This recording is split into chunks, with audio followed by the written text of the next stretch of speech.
Have you ever been to a grocery store and inevitably you purchase a lot of groceries and there's no way that your car is right out in front. It's impossible, right?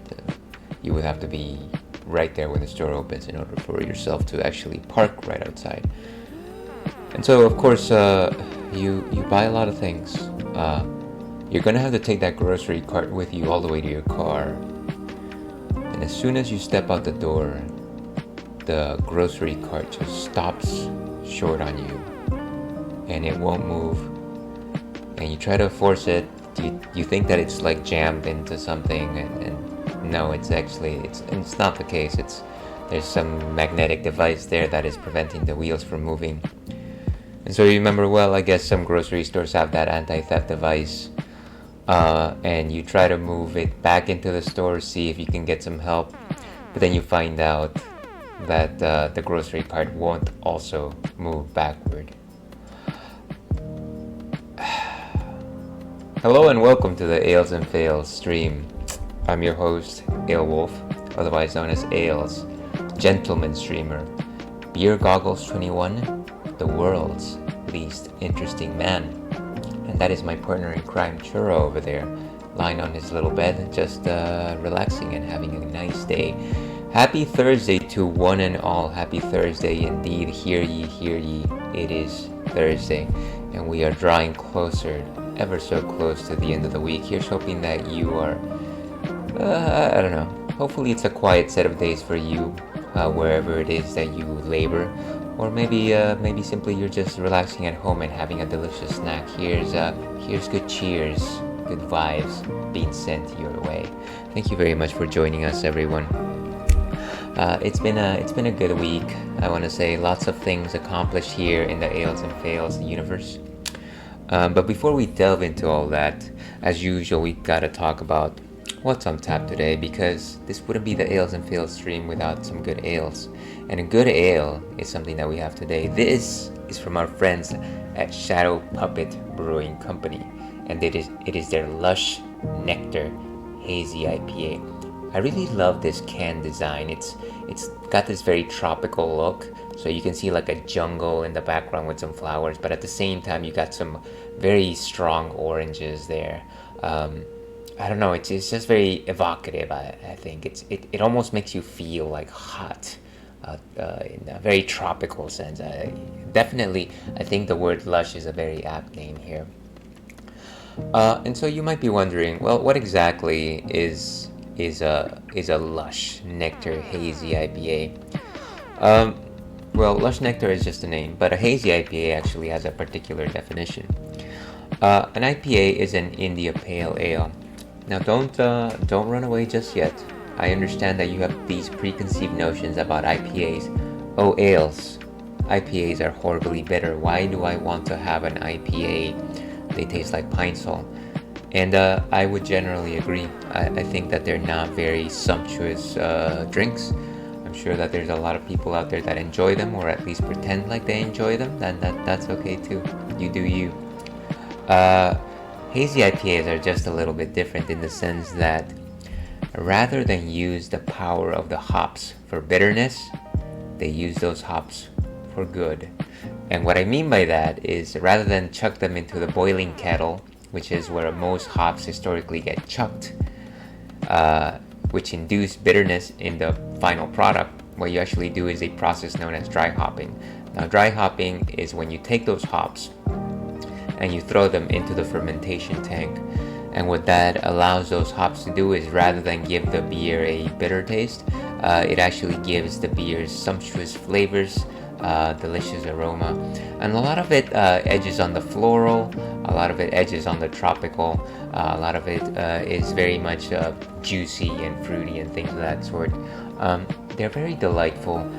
They have some bitterness. Let me not suggest that you take all of those hops and throw them into dry hopping or anything like that. It does have some bittering notes, but for the most part, really what comes forward is those aromas and those tropical flavors, which a lot of them read like citrus fruits, things like grapefruits, oranges, mandarin oranges, pineapples, mango, peaches, things like that. So quite delectable. I very much enjoy them. The other reason why they're known as hazy IPAs, it's because unlike their non-hazy counterparts, they are largely unfiltered.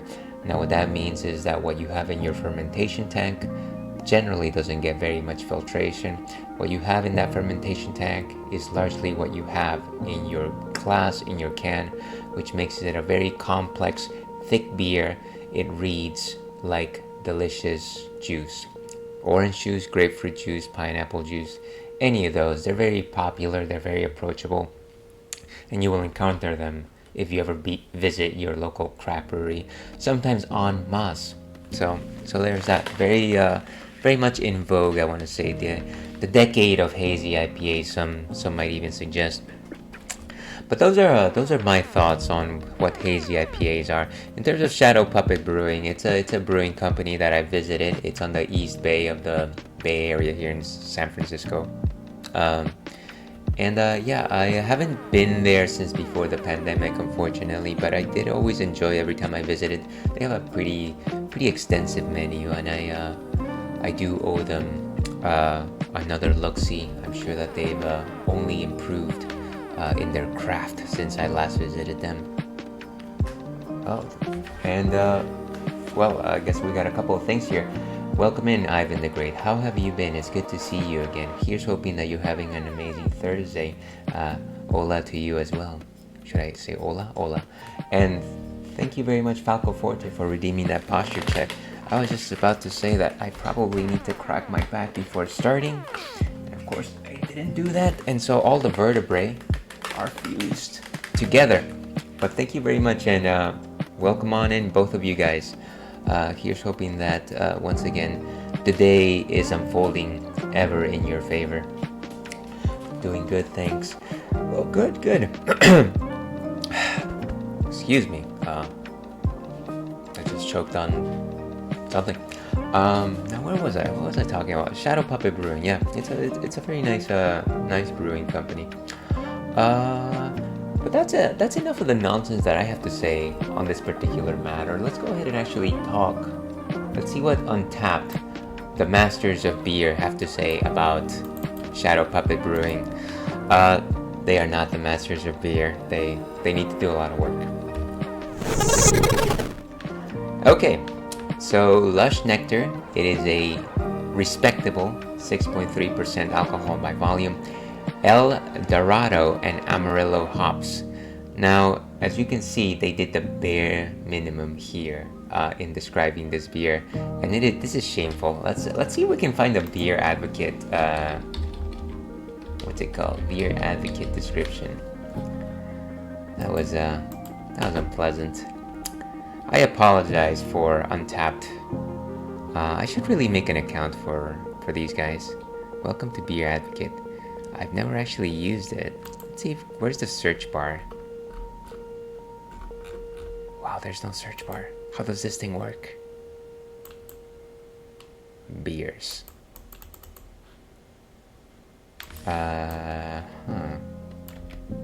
What if I just go to the main website? Okay, that's clearly not working. Let's go to Beer Advocate. And Lush Nectar Shadow Puppet. That's gotta work, right? And let's see. I really like Voodoo Rangers. They have a juicy haze, which I really love. You know, I've tried that one before, and I have found it, at the very least, it's got a very consistent taste about it.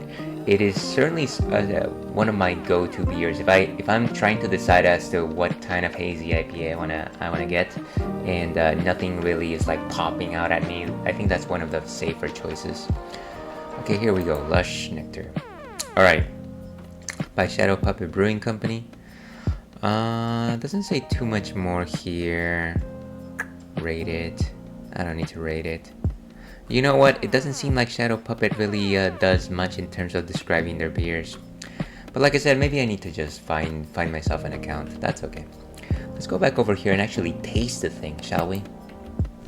We can actually I want to say once again, Ivan the Great, one of the few fellows here that comes in and actually has some beer knowledge. Have you had anything to drink recently of note? It's always fun to talk just a bit about what's on tap. And today we've got our standard Stein over here. It does have an untapped logo, but you know what? I didn't buy it. I actually won it.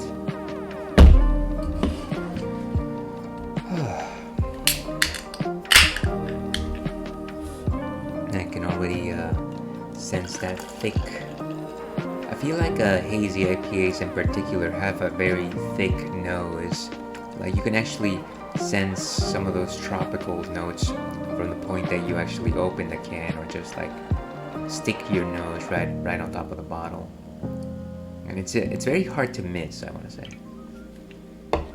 I always like to buy the Summer Shandy by Leinenkugel. You know what? I haven't had a Leinenkugel in such a long time. I remember that back when my partner and I used to live in North Carolina, and we used to go to house parties with some of our friends back then.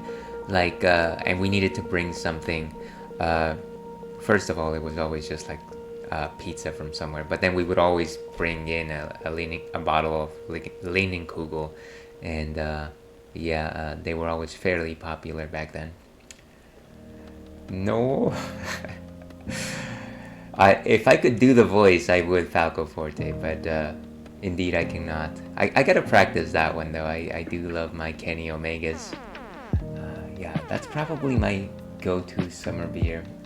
It is kind of delicious, it is kind of refreshing, and it is light enough but still retains good flavor. So very much a solid pick there, Ivan. So as you can see, it's a hazy IPA. You can't really see through this. It is translucent at best. Very light on the crisp over here. In terms of a nose, just kind of like a sickly, thick nose. You can read some notes of mango peel specifically. I want to say some grapefruit is there as well, and some very ripe orange. If I'm nailed here, viewers.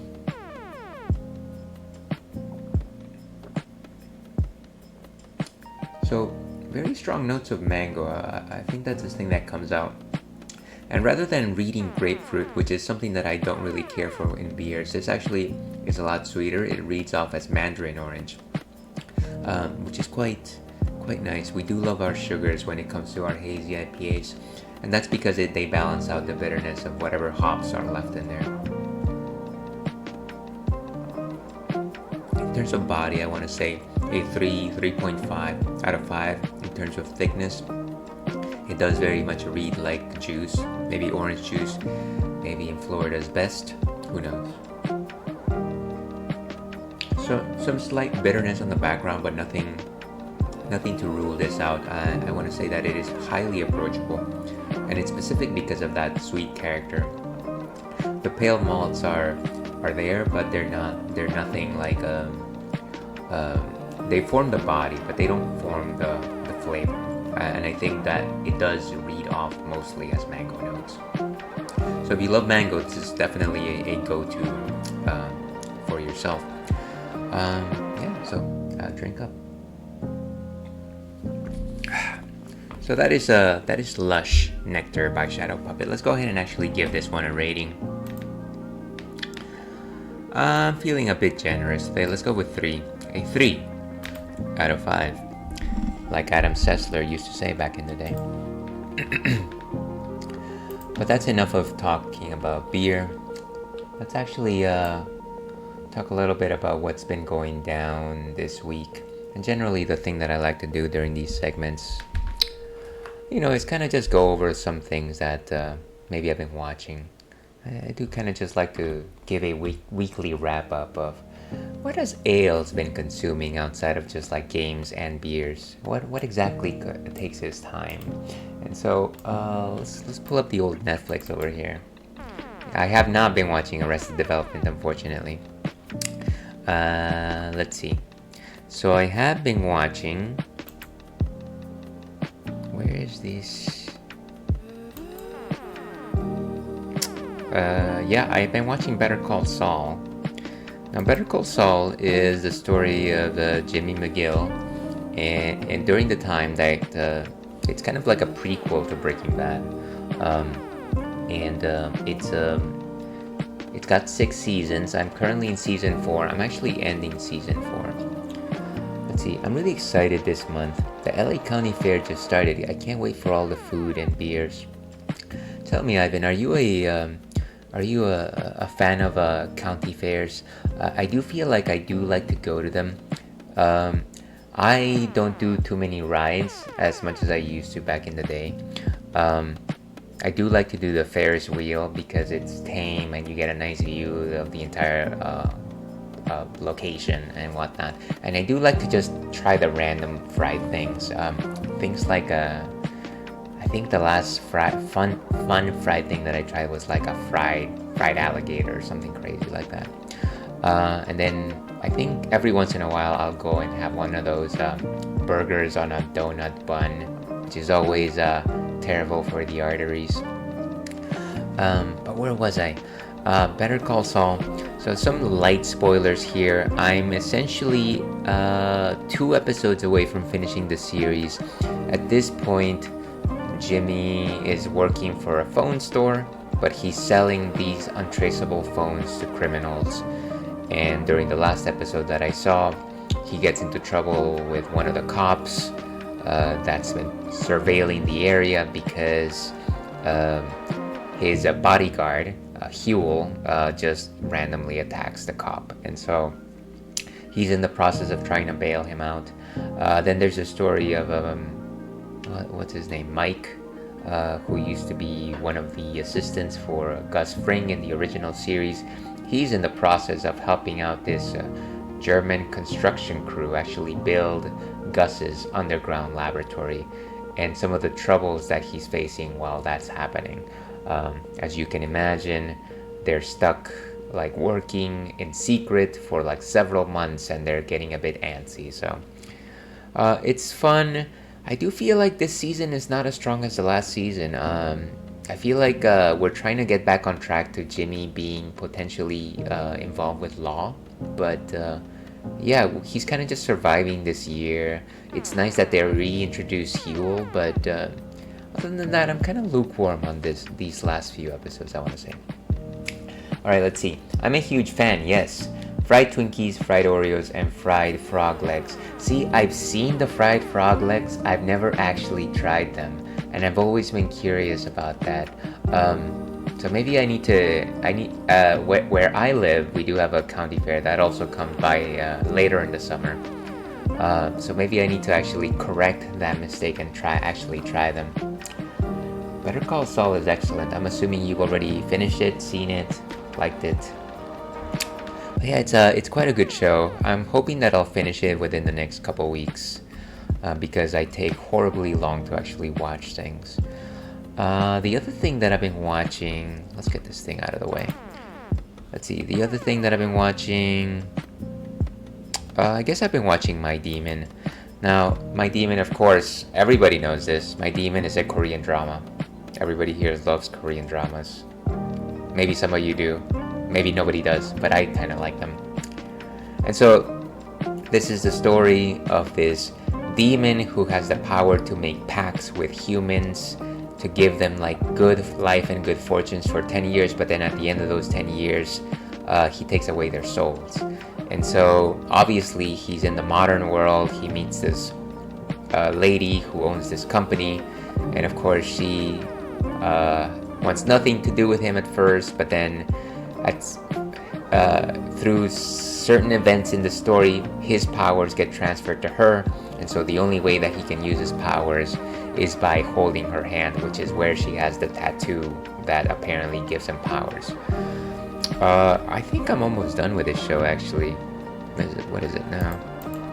No, it seems like it keeps going. Never mind. I'm at episode 11, and we just had the protagonist, I'm not gonna say his name, the male protagonist, the demon, he actually gains his powers back. And we're kind of trying to see, well, is he going to go back to his nefarious ways and like go start claiming lives again, or is he thinking about settling with a female protagonist whose name I'm not going to pronounce because I'll just butcher both of them. So very compelling stuff if you like romantic dramas. We're also getting some suggestions as to what exactly the male protagonist's life was back when he was still human. So here's to watching My Demon. My Demon is good. Let's see. It's cliche, but they say they taste like chicken. See, I feel like it might be cliche, but there's got to be some truth to that, because if we're going by like evolutionary theory, then chickens are very close to reptiles, and the next thing closest to reptiles is like frogs and amphibians and things like that. So I can't imagine that they taste too differently. I feel like let's see, what other fun things have I tried in the past? Well, alligator definitely tasted a bit like chicken. I don't know what part of the alligator they gave me, but it definitely tasted like chicken. Let's see, a lot of great horror films are coming out of Korea. What have you seen? I was listening to this podcast earlier today talk about this movie by Park Chang-wook. But I forget exactly what movie that was. It's escaping me right now. But I did like Train to Busan. It's not. I don't think it's qualified as horror, but revenge movies. I really like revenge movies from Korea, and the one that comes to mind always is Old Boy. If you've ever seen that, that film definitely goes places. Yeah. So that's My Demon. It's a good show. The other thing that I've been watching, and I don't know that I need to spend too much time on this, Physical 100 Season 2, also a show from Korea. And so the idea here is that you have 100 of the most buff people in Korea. They are all participating in physical challenges, and they go by rounds. And like after every round, some of them get kicked out. A lot of the rounds are team-based, and so you have these alliances formed by people. And every once in a while, different people get designated different parts of the challenge. Like for example, in the last few episodes that I've seen, a lot of the contestants have actually been forced to push like mine carts full of like sandbags back and forth to see which team does it faster. Which displays their strength and whatnot. Then there's this ridiculous challenge where like the contestants are like on monkey bars, and while they're on monkey bars, there's also like these crates. I'm assuming that like they're weighted crates. They're also hanging on the monkey bars, and as they're moving on the monkey bars, they're actually supposed to kick the thing forward in order to push it to the other side. Now, I know that I am no physical specimen. You can tell. You can probably tell. You were like, well, Ailes probably does okay, but he can't do like a pull-up, and I can't. I can do 3. The point is, I can barely touch a monkey bar. Like, I physically start aching when I see a monkey bar. So for anybody to like climb on monkey bars and like push things with their legs, kick them down the road, it seems just insane. 3 more pull-ups than me. Well, I feel like if you were to like start practicing, Falco, I feel like you could probably do it. I feel like you've got the musculature and tenacity. I can see that. I've been trying to do pull-ups for the longest time. My world record has been 6 pull-ups, and that's on like my best day where I'm completely rested, where the first thing I'm trying to do during my workout is pull-ups, because if I leave it to anywhere down the line, I'll do like 2 to 3, and that's kind of the end of that. But yeah, Physical 100. I think it's enjoyable, but it's nothing that I really pay too much attention to, simply because I feel like all of the contestants kind of just like blend together, and these middle challenges are not the most interesting one. It's good to like see the physical feats of strength that these guys are doing, but it's not necessarily like the most. I feel like season 1 had a lot more characters. A lot of the people actually had like small backstories, and like you could understand who they were in terms of like media, whereas here I feel like I really feel disconnected from a lot of the contestants. So we'll see how it goes. It's going okay, but at the same time I feel like season 1 was a lot better. I think that's the last thing that I really saw of note this week. Tomorrow I'll probably talk about some anime. I generally like to talk about the anime that I've been watching on Friday, so we'll save that conversation for tomorrow. If anybody is so kind to join us for that. But I think let's go ahead and actually play the game. Everyone's like, well, Ailes, you are on Twitch. Why are you just talking? Why don't you play a game? And to that I say, can you be a bit more patient? We're playing Castlevania today, which is a game that originally came out for the PlayStation. It is the first of its kind to be classified as a Metroidvania, a genre-defining game, some might say. It is my first playthrough, and I guess some light spoilers here. I've just entered the Upside Down Castle, which is the same castle that we've been exploring this entire time, except it's upside down. Thank you for that, Ivan. So I'm going to say that maybe we're actually halfway through the game, and I'm not quite sure exactly. Again, this is my first playthrough, so I don't really know what to expect. But I think we're making some good progress, and I think we're in a fun spot because all we're doing right now is exploring. Like, we have really no direction as to where to go. And maybe that's the charm of Castlevania. Really, it's just the fact that really there's no like, oh, go to this like red glowing icon. It's just like explore and see what you can do, sort of thing. So let's go ahead and do that. Let's go to live. Oh, before I do that, of course, we do have a question of the night. It is May. Everyone knows it's May. You've seen all the memes. But that got me thinking. It will soon be May the 4th. And of course, that's a thing that people associate with Star Wars. I'm not a particularly huge Star Wars fan. I enjoy the few pieces of movies that I've seen, but it's not necessarily my biggest cup of tea. But that being said, I do enjoy Battlestar Galactica. At least the new series, it was great. I love it. So my question is, what is your favorite sci-fi franchise? I'll just go ahead and pin that. Feel free to let me know your thoughts, and if you don't care, then don't worry about it. It's okay. We do have ads starting in about 30 seconds. Apologies for that. I'll try not to do anything world-shaking during the ads.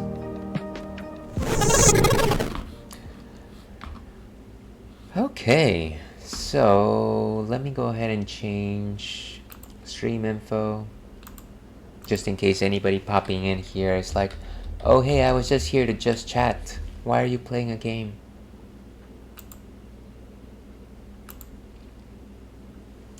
And like I said, an ad is starting soon. Let's go ahead and get this going.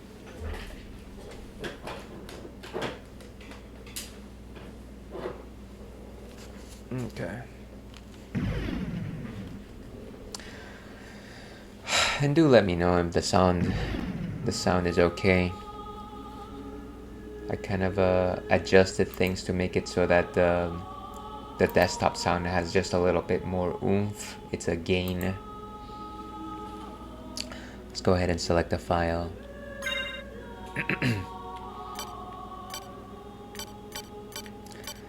And so let's go with reverse keep. Ooh, look at that. I'm gonna choose the one with level 32, of course.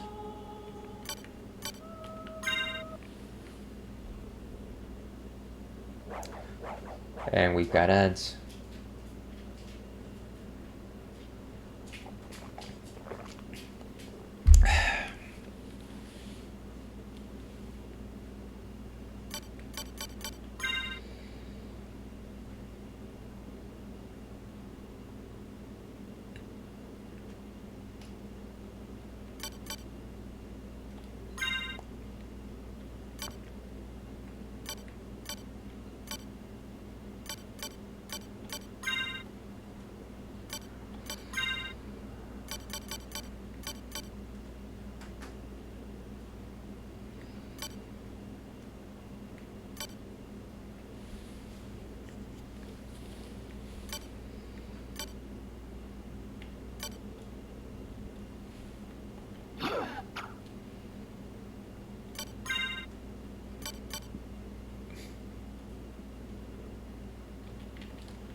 Thank you for answering the question of the night, Falco. So, are you what is it called? Traditional Star Wars fan? Like, did you start watching it with the original trilogy, or are you more of like a new, more modern fan? I think when I was a kid, I probably saw the original Star Wars like on TV, and like I said, it was fun, but it didn't necessarily like grab my attention very much. I think it was probably during high school, college that I was interested in the prequel movies. I liked the second one. Third one was fun, but looking back on it, it wasn't the best expression of that series. And then I haven't really watched any of the modern stuff, to be honest with you.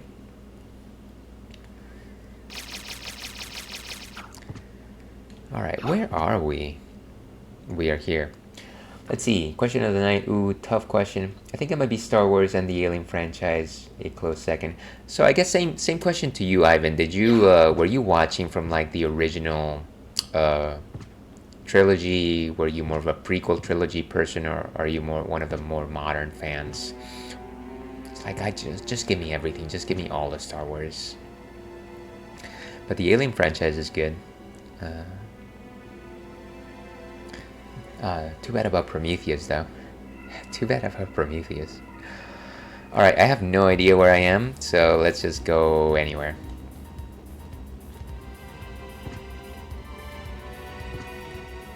Oh, look at that. Beautiful. And of course, it's a CD Projekt Red room. Oh, we were here before, yeah. We did fight that boss. And we didn't really get anywhere farther than this. Let's see, Falco says, I watched in release order. I like the original trilogy, not too much of a fan of the other trilogies. I'm a huge Mandalorian fan though. Yeah, I heard that, in terms of like the newer series, Star Wars series that have been coming out, The Mandalorian is probably the one that stands out. And I'm not gonna lie to you, I've often wanted to visit it, if only because of Pedro Pascal. I do like him as an actor very much. Not very keen on the whole Baby Yoda thing, but maybe that's just a me thing. Let's see, I watched the OG trilogy first, prequels next. I know the prequels get a lot of hate, but I enjoyed them. See, and let me be fair. Of course, I love to like pile on the fact that the prequel movies were not as good as people wanted them to be, but I will say for the story that they were trying to describe, I did enjoy them. And call me silly, but I did enjoy the whole lightsaber fights and all that. And I honestly did like the third movie. That one was probably peak prequel for me. But what do I know? I'm not a film buff, or at least I don't try to be. Shuriken. What an interesting location. Everything is purple and red.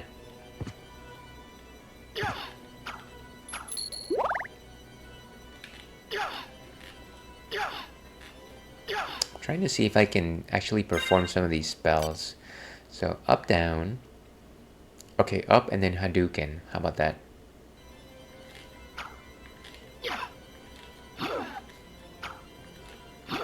I don't think I'm doing it right. Spells. Up, down, forward. Or maybe it's R. Oh, there it goes. That's a lot of show for him just throwing three little fireballs, but we'll keep that in mind. We'll pocket that one. Let's see. Falco says, the cool thing with the Star Wars trilogies is that watching the original trilogy makes a story about Luke Skywalker, the savior of the galaxy. But when you watch it in context with the prequels, you can make the argument that the story of Star Wars turns into the rise, fall, and then redemption of Anakin Skywalker.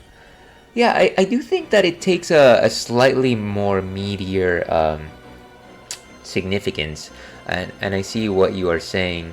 I think that if you simply limit your scope to the ideas behind the original trilogy, then yeah, you do have this one heroic person that essentially saves everyone. But then when you look at it more generationally, then it does describe a larger overarching story of like two individuals, I want to say, at this point. But yeah, the focus is a bit more on Anakin Skywalker. And it almost makes it as if the original trilogy mirrors his own path, but at the same time does the thing that he should have done instead. So yeah, there is that redemption arc there. So I see what you're saying, Falco. And you know, one thing that I've never done, and maybe one thing that I should do, is kind of just watch those 6 movies in close succession. I don't know that I would ever watch them back to back, but, or maybe I would, but I don't know that I could. But maybe I should watch them and kind of just revisit it with that idea.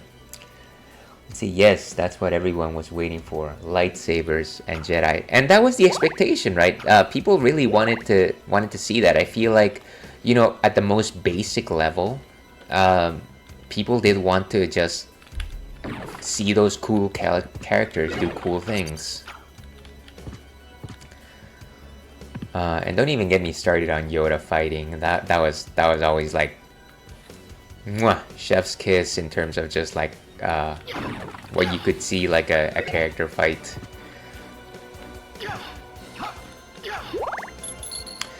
Alright, but this is as good a time as any. As you all know, as everybody knows here, this is a drinks-friendly stream. We do love to talk about alcohol and drinks like that, but that does not mean that we chug. That does not mean that we binge our alcoholic drinks, because that just makes people sick and make poor decisions. However, you should be drinking water, so kindly hydrate yourself. It's a dry world out there, and you need your water in order to stay hydrated, balanced, keep up with your metabolics, and abstain from having deleterious effects of terrible alcohol.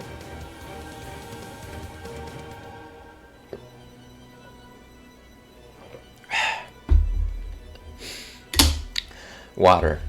I need it to live. Put that in the back of the DVD.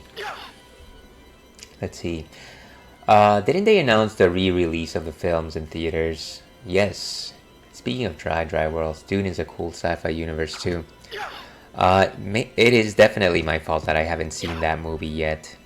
I remember I started watching the first one with my partner, the modern one that is, and we were both just horribly tired, and then we never got back to it. So that is something that is waiting for us, and it's kind of just like we should probably take a look at it. What is this? Is this like a Iron Maiden? Oh, wait a second. Where's a vampire buddy? Did I not turn on my familiar? Okay. Ooh, this guy throws bombs. Well, I guess that's the end of that guy. Oh, wait. There was another one. He is the Bomb Knight.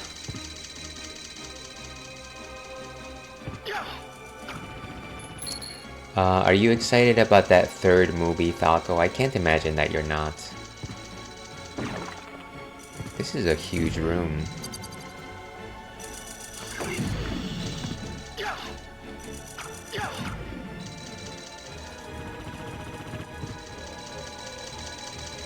I wonder if I can... Oh yes, I can climb on the top. Look at that. By the way, when I say dry world, I was actually making a reference to that Super Mario 64 level. Because Ales makes old references. Whoa. Get him. Yes! Down he goes. Whoa. Jeez. Okay. I wonder if I wear my spike armor, if I'll actually be able to stave off these spikes. Okay, I didn't even need to. I like it how Bat Buddy just keeps picking on that guy. Let's see, I'm hyped if they come out with a third movie. So that hasn't been announced. I thought I heard somebody say that the director is interested in at the very least interested in making a third movie. I don't know how. I know that there's a lot of books or slash books left to explore, but for some reason I thought I heard that they were interested in at least exploring one more part of the story.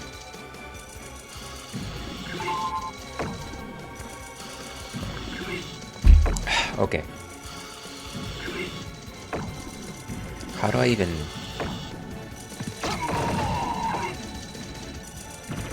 Let's go back, buddy. These guys are so close to the ceiling that every time they throw a bomb, it just explodes on the ceiling. Oh no, Mike. Come on.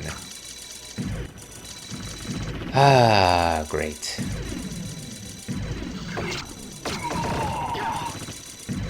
Whatever.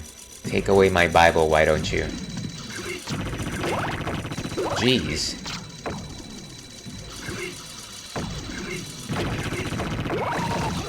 Too many bombs, guys, here. Come on, guys. That took away 100 HP. Let's see, yes, the director is interested, but he stated that he doesn't want to do it unless he can guarantee that the third will be better than the first two. I'm wondering if that's a question of like budget or like available actors or, I don't know, the right screenplay.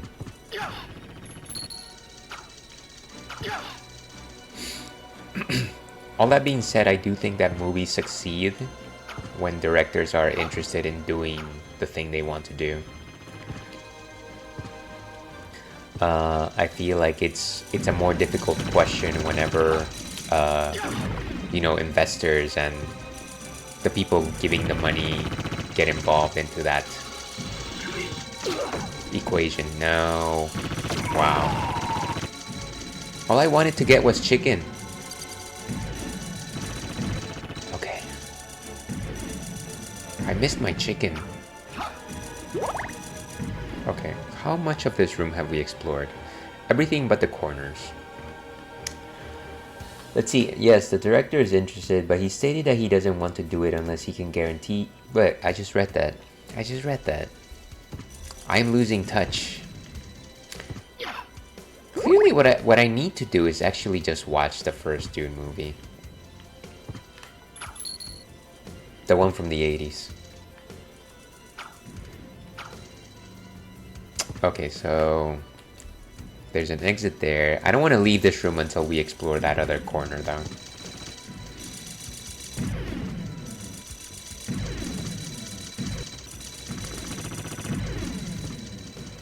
Okay, what's in here? Ah! Okay, let's go over here. There we go. Let's see, what an amazing concept. When creative is permitted to be creative, they do a better job. Yeah, it's almost as if fire was hot, you know? Yes, I want to watch the OG Dune before I dive into the new ones. I honestly, guys, I remember when, what is it called? The original Dune movie came out. Now, a bit about myself. I grew up in that crazy country known as Peru. And of course, we didn't have a lot of, let's just say technology in general. We didn't have a lot of technology. And so I remember that it was like a new thing that people had VHSs and VHS tapes. And I specifically remember that one of the first VHS movies that my parents rented was actually Dune, because I specifically remember like holding that cartridge and seeing, oh look, it's like this sand thing with some space stuff on it. I didn't pay a single moment of attention to the movie, but for whatever reason the idea of them watching Dune is like burned into my head. Now that wasn't the first movie they rented, it was actually Cannibal Holocaust.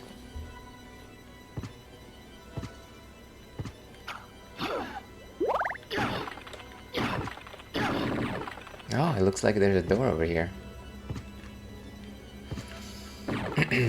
Let's see. I did the same with Blade Runner. Oh, you watched the original before watching the new ones, huh? You know, my youngest sibling told me that I should watch the new Blade Runner movies, but I have not done so. Ooh, what is this? Is this a Cane of Burna? Moonrod.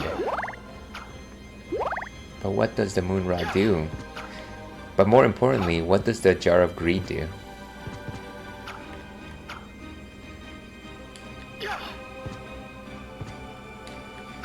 Alright, let's see what the menu says. Okay, rod with lunar markings. The attack goes down. Everything else roughly stays the same. Let's try it out for a hot second.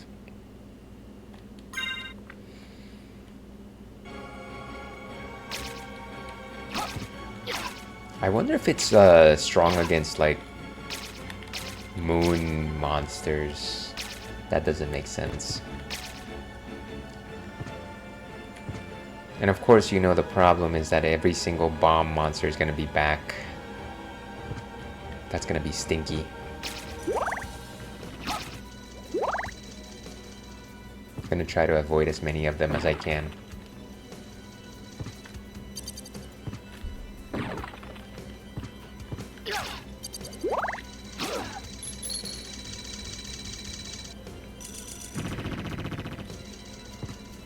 You know, I keep making these leaps forgetting the fact that I actually have a bat form. Nice.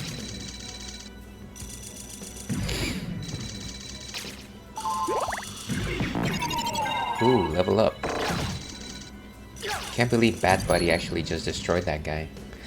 How strong is Bat Buddy? He's still at level 7, so actually not... He's not the strongest. He's not as strong as Sword Buddy. But he is getting up there.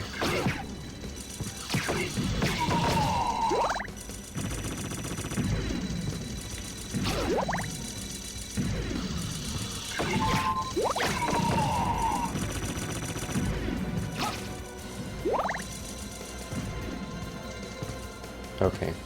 And then we go to this side room over here.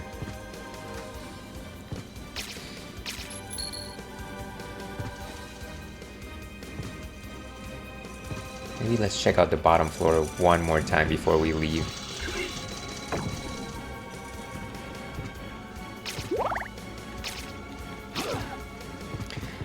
Ails is always leaving no stones unturned.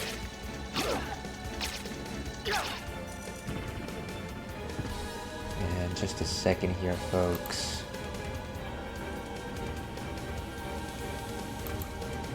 Okay.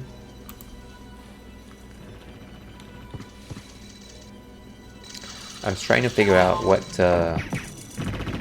is so moony about this rod.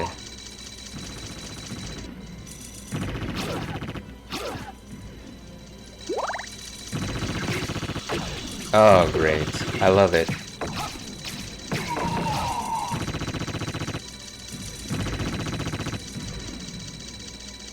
It's like maybe I should go to a save room or something. Or maybe I should just eat chicken. I have a bunch of like items to eat, but I never do. Because I assume that I can use them like in the middle of a battle. But then of course it's like 10 HP. And so what's the point of having done that? I'll generally take a hit whenever I eat an item. The only things that are actually useful are like the potions. So I'm just gonna eat the regular food, whatever. What is the most generic food here? Fire boomerang, maybe. Oh, grapes. Grapes, I'll grab my stuff. 5. That wasn't even worth the time me talking about it. Okay. How about some of these poisonous mushroom? Is that just gonna... Oh, wait a second. I do have like a circlet that makes me heal from eating poison, right? Don't I? What is it? Restores HP by poison damage. So maybe let's try that. Let's see what happens.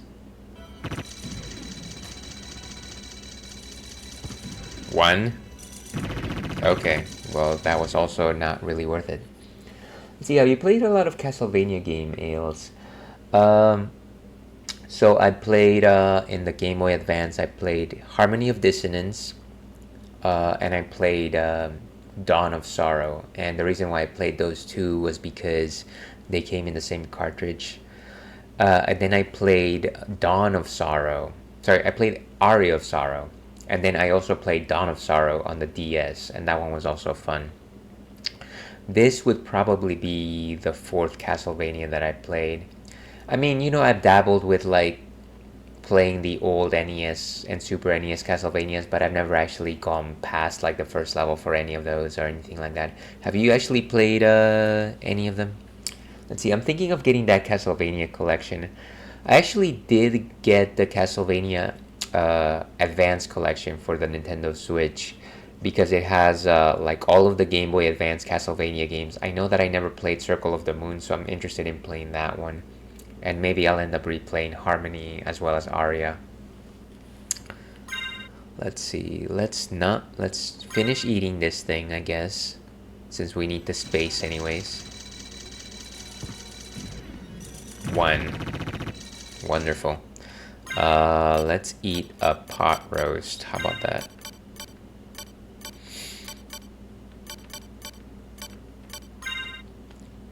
Come on, can you at least give me like 50? Yes, 50. I think the game heard me. So let's get that more McGill back.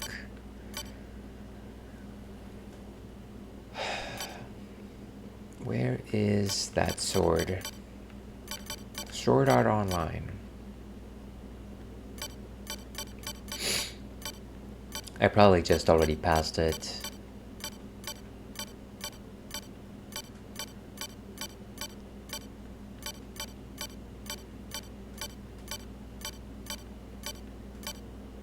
God, where did it go?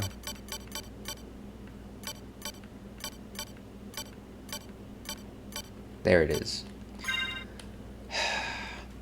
Look and you shall find. Let's see, I only played the first one, but I never beat it. You mean like the first NES Castlevania?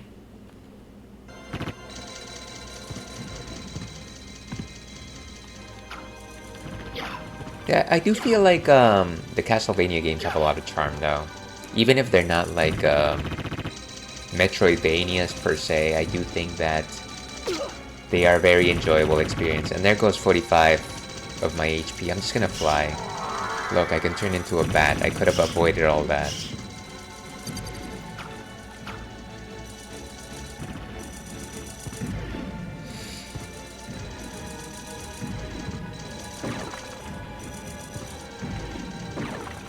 Let's go. There's such a small gap right there.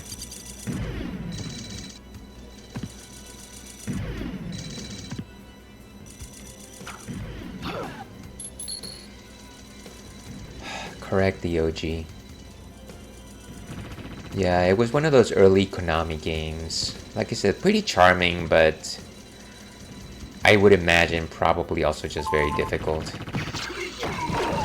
Why do I just keep... I wonder if I can just shield up against those. At this point, I kind of just feel like I need to keep eating stuff.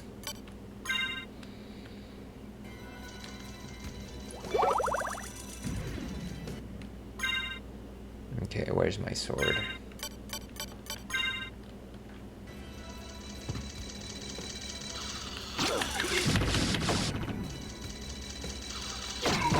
There we go.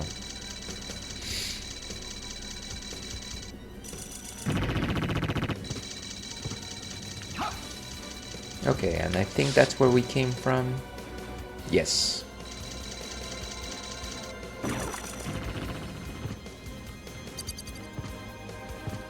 No, this is where we came from.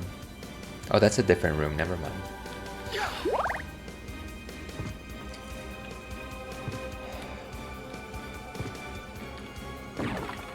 I think a lot of those early Konami games were actually quite charming. The way in which they designed their sprites and like how a lot of the HUD on those games look very similar. I specifically remember enjoying a lot the Ninja Gaiden, which they also, I don't know if they developed, but it certainly used a lot of their assets. So I assume they did. Okay, let's go to the next room, see what happens. I hope it's not a boss room. Maybe it is. Cloak Knight. Let's see. Should I...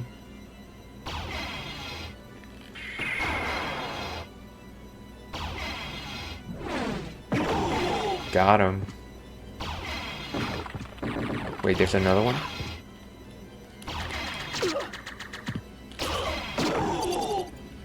Guess they're not really that strong. Oh. Where are we even?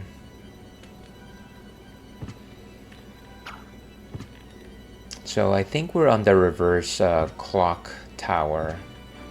And as you recall, the clock tower is not really my favorite location.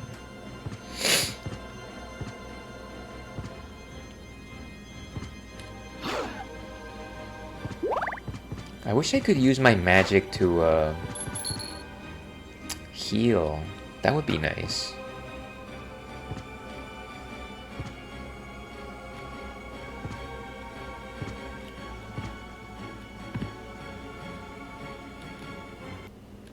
And you know what? One thing that I failed to do. Where are my manners? I don't know if you're still watching, Falco, but let me go ahead and do this. Everyone kindly give Falco Forte a follow. He's a very avid, passionate streamer, let me say. And it looks like the last thing you were playing was still Cyberpunk 2077.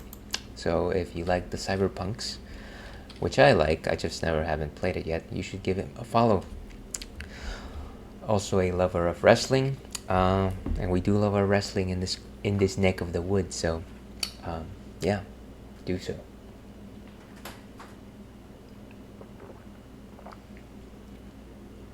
Let's see, I am still watching. Oh, yeah, sorry to call you out of a lurk, I didn't actually mean to. By the way, ads are starting soon, sorry about that. I might do Helldivers later today with the boys. That sounds like a lot of fun. Once again, it is the sort of thing that it's not my type of game, but I'd be willing to play with like a group of people if I knew them. I've actually already suggested that to my siblings, and I don't know if it'll ever happen, but interesting. It's an interesting experience. Okay, what are we doing here? So we could actually drop down if we wanted to. But will we drop into safety? No! We didn't drop into safety.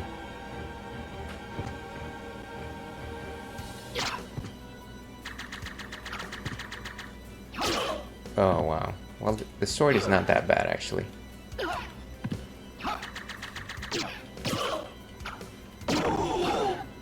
Okay, got him. And I'm at a cool 100. Let me just go ahead and eat something.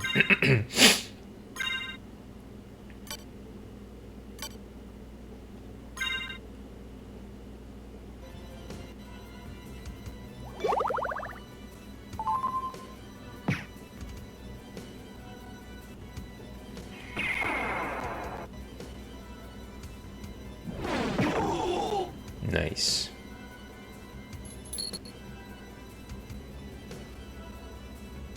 Ooh.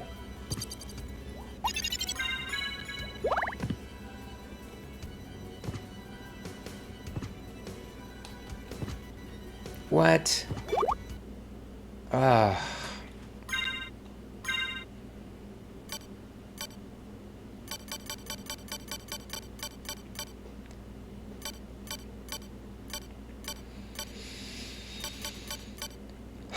Okay, and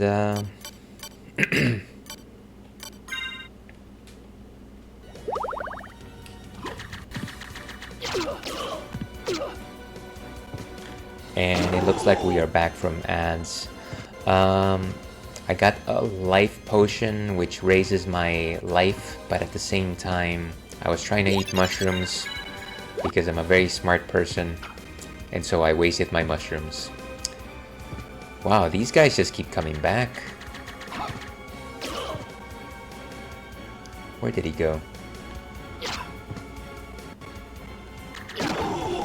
Nice.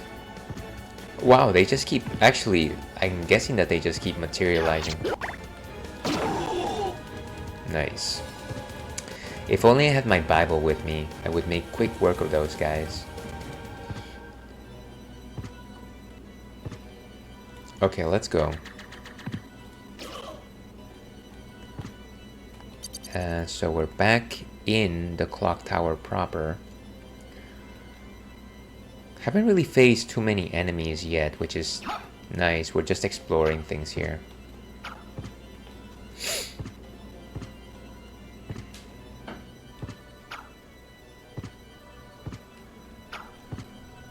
You know, the clockwork design here kind of reminds me a little bit of Radical Dreamers. Specifically, I remember there was a clock room in that game as well.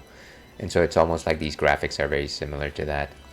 That being said, there's not many games with clock rooms. It's not necessarily the most popular setting in the world. Unless you're talking about that horror game Clock Tower, then there's lots of clock towers there. But yeah, it kind of just reminded me of that game a bit.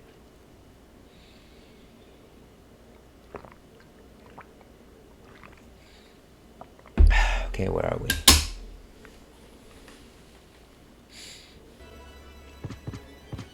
I think this is as much as we can do in here. I don't know if I poked this side of the castle enough to see if maybe there's a breakable wall or something. It doesn't seem like it. Okay.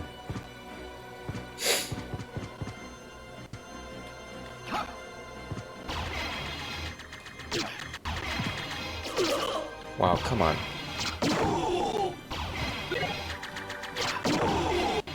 I think they just keep coming back. There's the Medusa heads, of course. Let's go up. I can't go. Oh, come on. Oh, lovely. See, I can't move. I hate clock towers. Okay, this is ridiculous. I just want to go up. And I'm not gonna do it here. This is dumb. Guys. What a pain in the keister.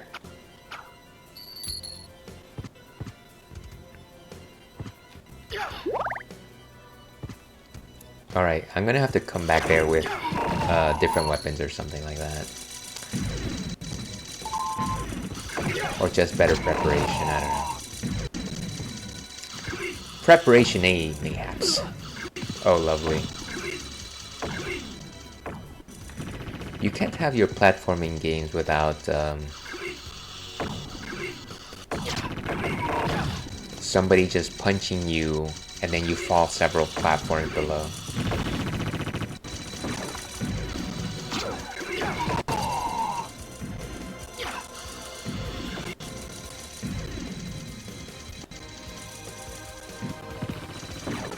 Oh, I didn't actually know that you could do that angled.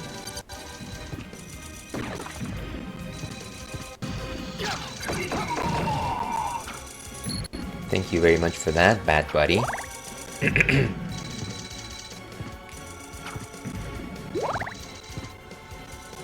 And I think we're close to the exit. Yes, we are.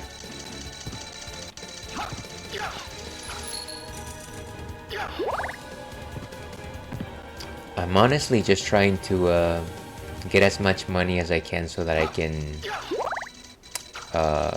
buy potions from the vendor, or rather librarian. Let's see. Let's go to the save room first. And maybe leave the clock tower for another time.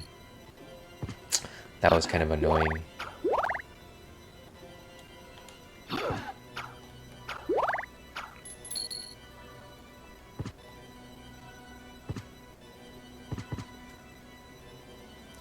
Let's see, okay, Ales, gotta go get back to work. Good luck on the game and stay frosty, chat. Thank you very much for stopping by, Ivan. Really appreciate your company. Here's hoping that the rest of your workday unfolds in your favor. And catch you again. Fam and Ale.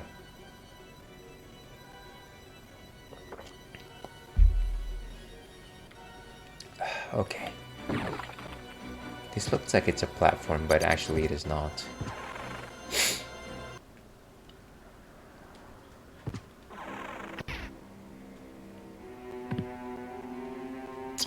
Welcome, in I go, one of the oldest and dearest friends of the stream. How are you doing this fine Thursday?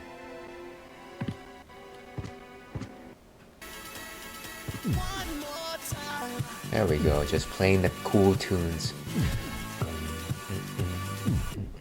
Thank you for that. Very refreshing, as always.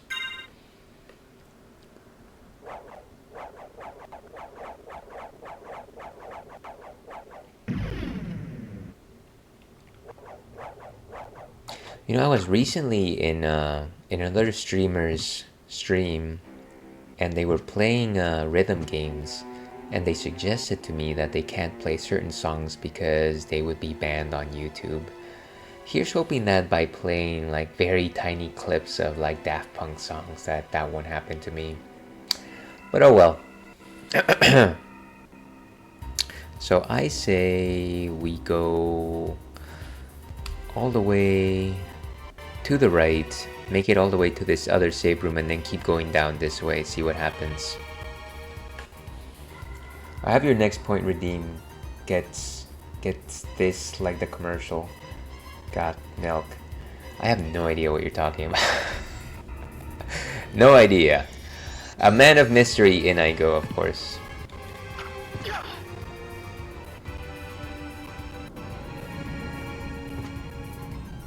Alright, we visited this area already.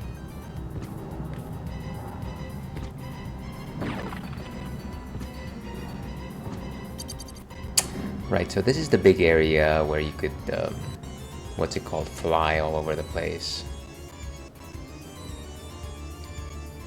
So let's go up. And we are not going up. This guy's just playing soccer, I guess.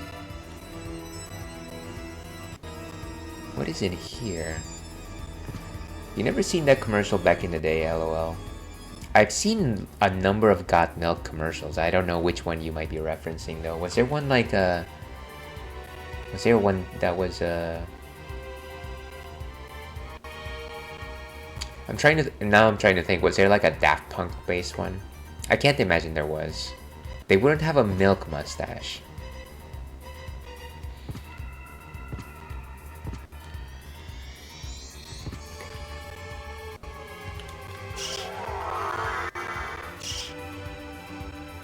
So nothing really here.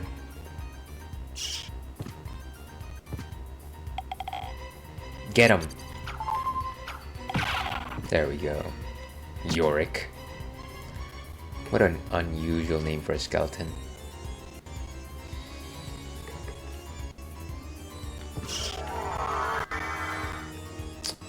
Let's keep flying higher. Higher and higher, like Alice DJ once said. We're not gonna reach our mark from here though.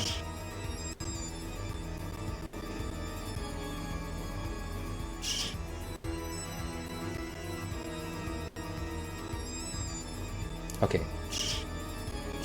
I think we're good here.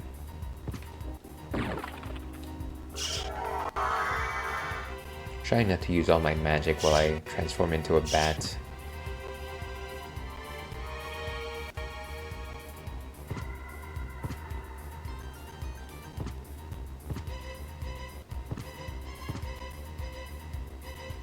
And here's hoping that this is not that corridor where those panthers keep running into us. I remember those panthers were actually quite strong.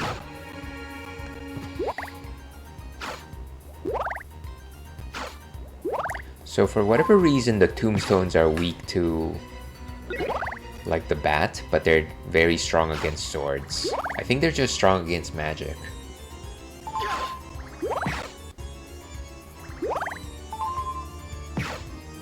And that's one of the things that I really like about the bat familiar. It's actually quite aggressive in comparison to the other ones that I've been playing, both the sword and the imp or demon.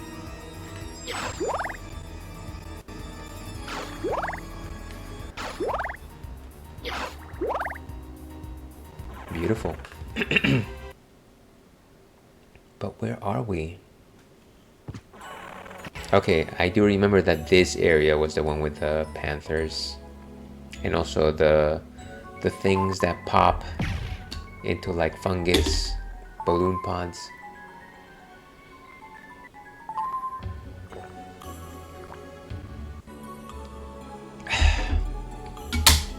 Okay, let's keep going here. Maybe let's go to the bottom of this, since we've never been.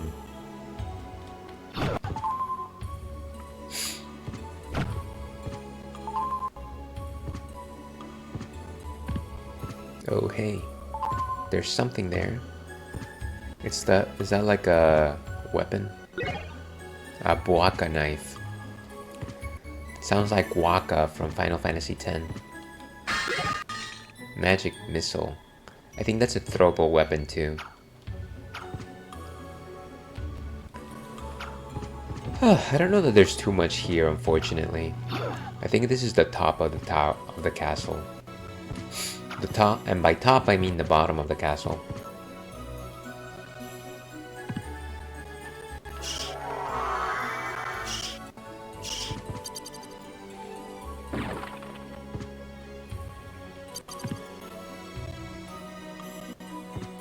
Ah, one of those spore things.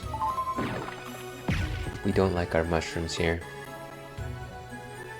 Okay, so let's go to that save room.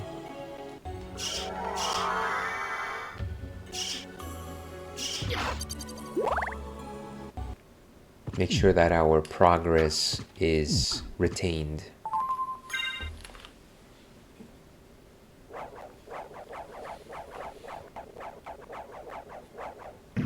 Very cool.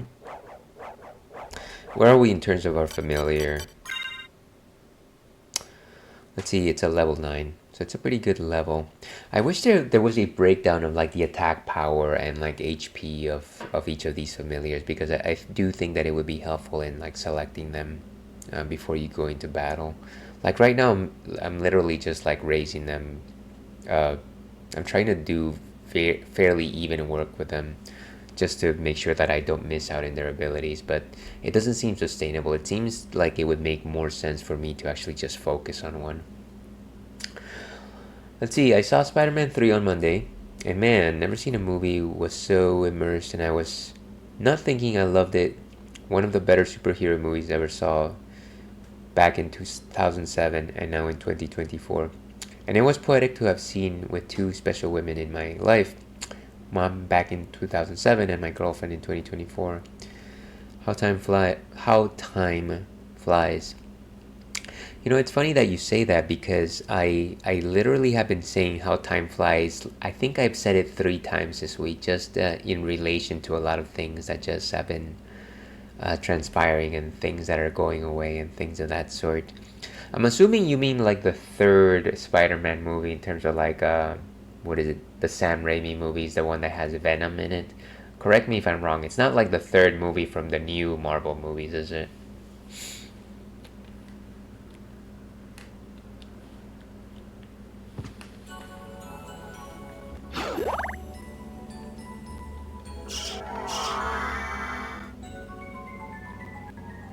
Alright, so this is the area. Oof. Yeah, the original Tobey Maguire movies. You know, I really liked those movies when they came out back in the day. I think my favorite one from them is the second one, the one with Dr. Octopus. But the third one actually was good, I want to say. It wasn't my favorite per se, and I remember that there was a lot of backlash when that movie came out. I haven't seen it again for a long time, but I do remember really enjoying the Venom character. And I think that movie had... Okay, so that movie had Venom, it had Sandman, and it had the New Goblin, which was not the Green Goblin, but it was the son of the Green Goblin. So I kind of feel like the movie would have been a little bit stronger if it had one less like super villain. But what do I know? Like, what do I know? Let's see. For the longest time, Spider-Man 3, I thought the lesson was forgiveness, but now I realize more specifically, it's forgiving yourself first. Yeah, I do think that there's some of that there, because I do think that you know, Peter does kind of feel like I feel like at the end of like 2 into 3, the idea is like he feels guilty for all the pain that he makes people feel, those that are closest to him. And I think like by the end of the 3rd movie, he kind of learns to cope with that feeling. But again, I haven't seen it in very recently, so correct me if that's not really the message that you're sensing there. Okay, so I'm just letting my familiar do everything here.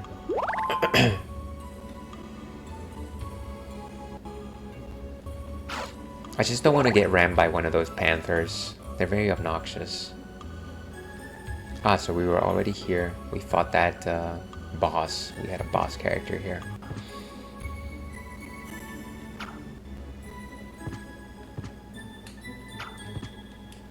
I feel like in these very big rooms, there's sometimes like stuff on the ceiling.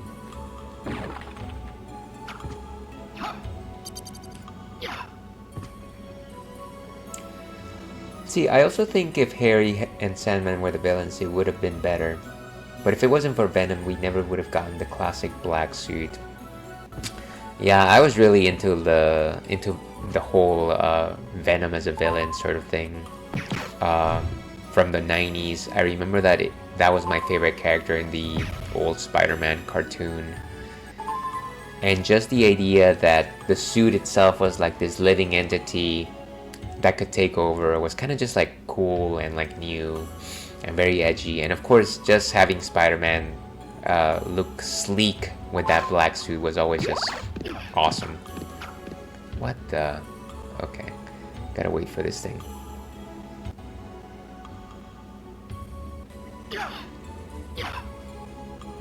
Alright.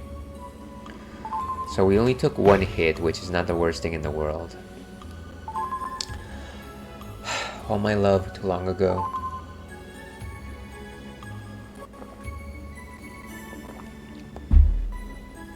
Where are we in terms of time here?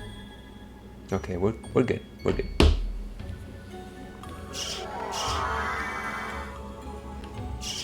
Have we actually been up top? What we actually haven't done is go down. Down in an earlier round.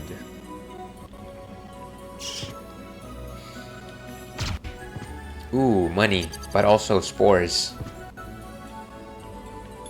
Yes.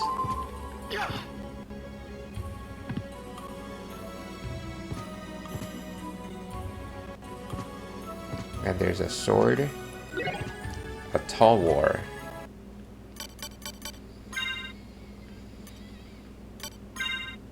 Let's see, where did that thing go?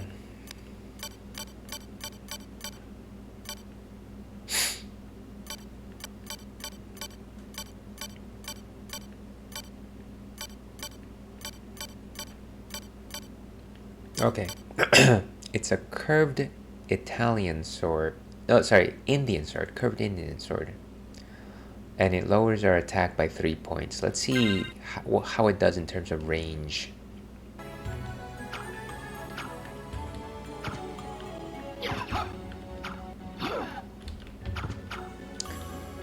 It seems like it has a slightly longer arc.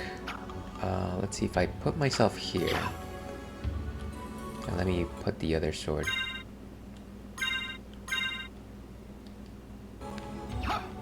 No, I think they're about the same actually.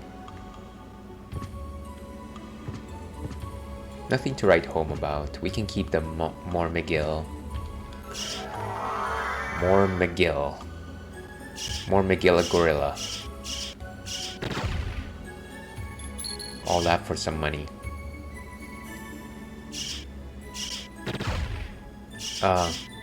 Ooh, let's try the fist. Actually, we've never tried the fist before. Oh, we can't go up there, huh? Oh, that's okay. That's okay if you don't want to let me in. What does that do? Well, that was unnecessary. It's like salt.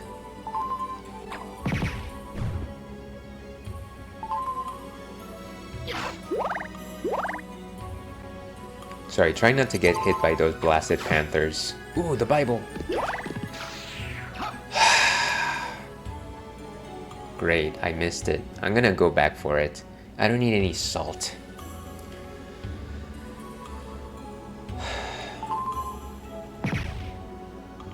Oh, it's still there.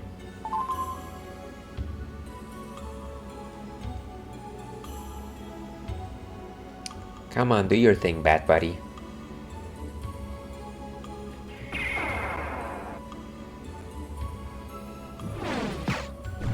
And that's how you do it.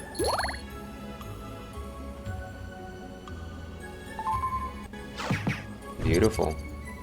Okay, now we've got the Bible, which is really my most reliable weapon.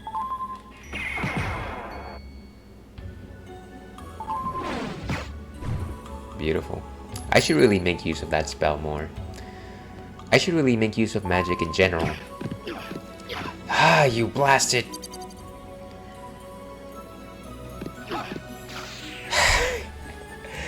every why does it do that? It's so obnoxious.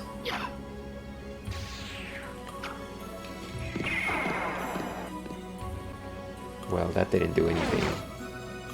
We're just gonna keep moving. This is silly. Fighting that Black Panther really just takes a lot of health, unfortunately. Even though theoretically you could actually just down it in like a hit or two. Okay, what? Oh, so this is pretty unexplored, I want to say. Let's go down.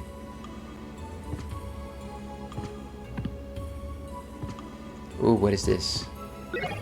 Mana Prism. I think that restores your magic. Smart Potion. Does it make us smarter? What doesn't kill you makes you smarter. Ooh, beautiful. Life up.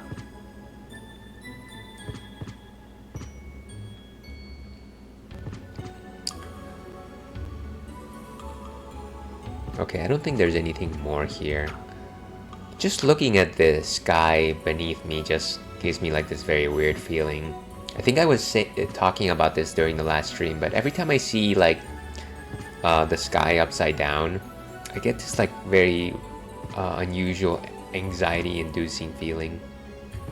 It's not great.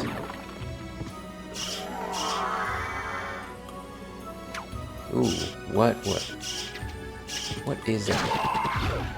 Well, I guess there he goes. There's another one.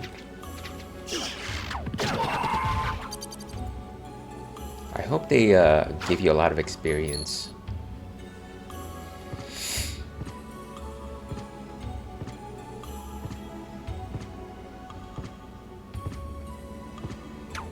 Oof. Come. Seriously. Okay, where's my book?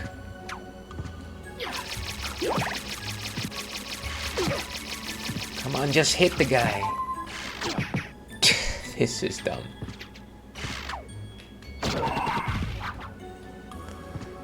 Ah, that's obnoxious. Hey, there was one there.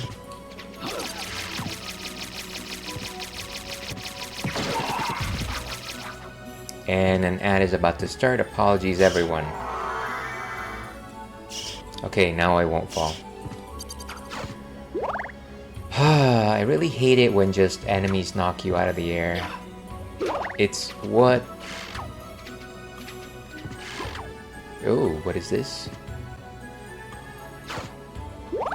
Well, that's a room that we were looking for, I guess. And the CD room. Interesting.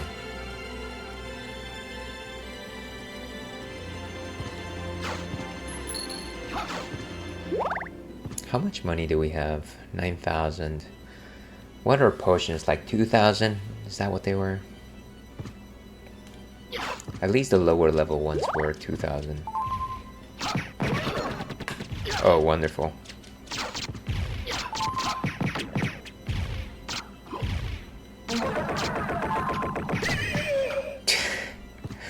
I hope these are not like infinite. They're certainly very sturdy. No, give me back my Bible. Ooh, life max up. Very nice. It's really cool that the game keeps powering us up. I feel like ever since we entered the reverse castle, we keep getting all of these instances where we just get either life or heart max up, which is nice. Keep them coming.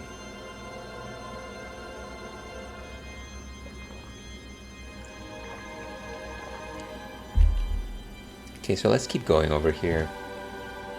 More of these zombies. Oh, wonderful. Come on. Wow. That thing is sturdy.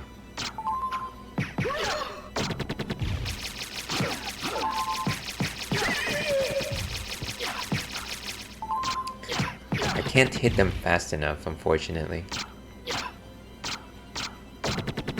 Maybe I need to hit them with like the holy rod or something like that. Maybe that's an idea. Let me see if I can... How strong is this familiar, by the way? Level 10 already. I wonder if I should switch to like... I don't know. Maybe I should go back to the sword. I don't even remember what the ghost does, but let me switch back to the sword for a bit.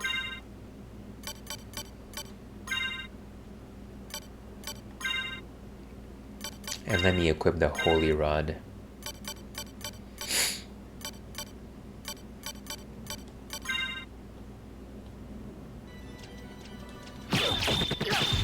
Oh, that's a lot better. Beautiful.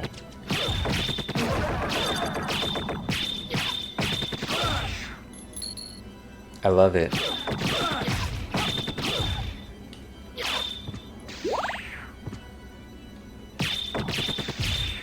I guess it's specifically because these guys are zombies.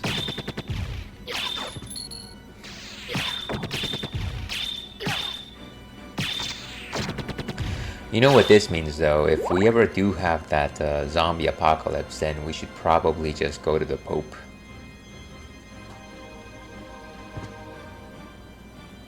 What is this?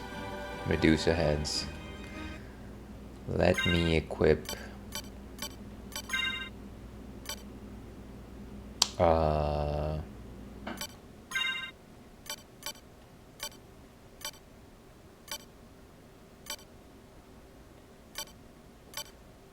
Strong versus lightning.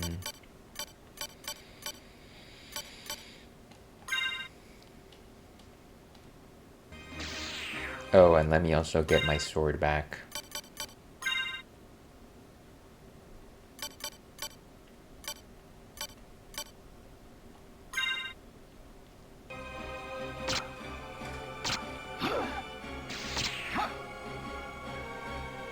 Whoa.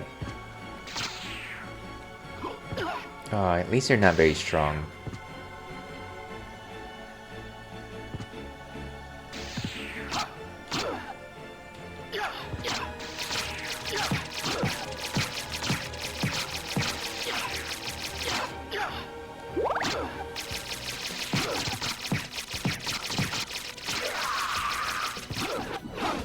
Down he goes. That wasn't really a boss though. Okay, welcome back everyone. Yeah, I just fought this thing that I thought was a boss, but I don't think there was anything special about it. Maybe it was a boss in like the original castle. Bag of cherries. Oh, there we go. Karasuman. Yeah, I'm pretty sure that this was a boss back in the original castle.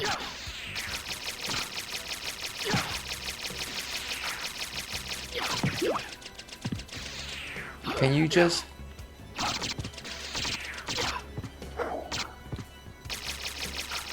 Down he goes. Cool. Now I know that I don't need to beat him.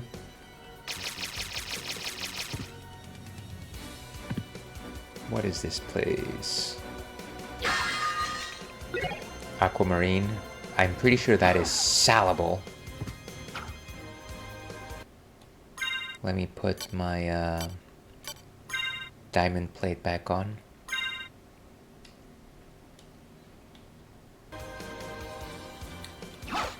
Oh, come on.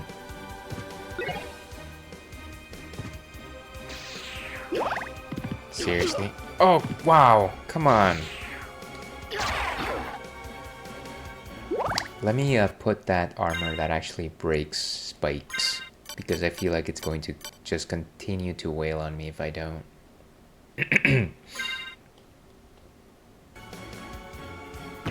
There we go. Beautiful.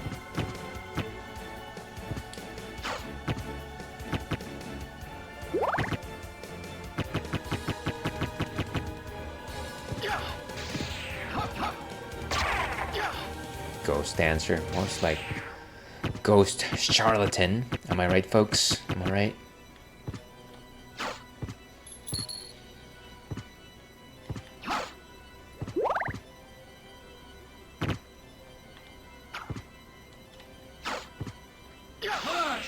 Burst. Buffalo Star. I'm assuming that's another throwable item. I assume, but you know what happens when you assume, you get it right.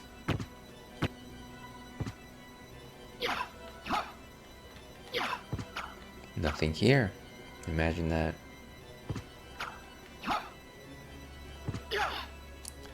What? Just came out of nowhere, that guy.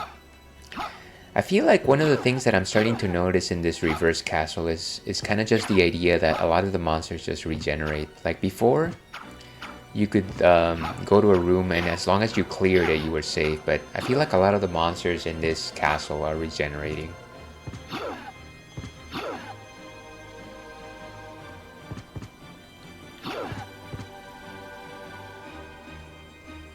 Either that or they have really unusual triggers.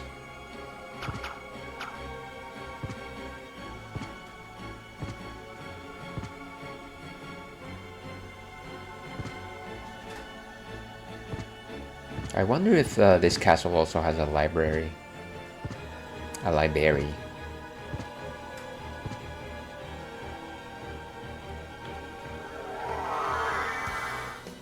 Ooh.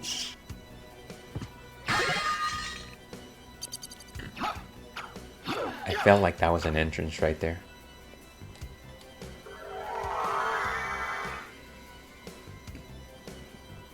Is this like a chimney? Looks like a chimney.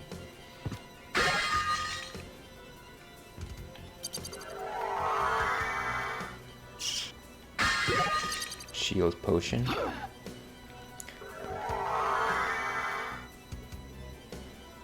Ooh, what is this place?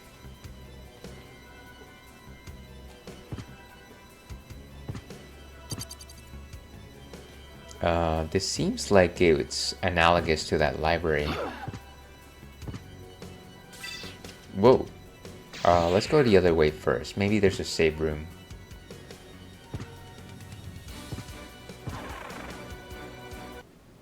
And it's a CD room, of course. Oh, it's a portal. I think this is the second portal we've encountered since we've entered the reverse castle. I might just take it so that I can take that save room. Go in the elevator.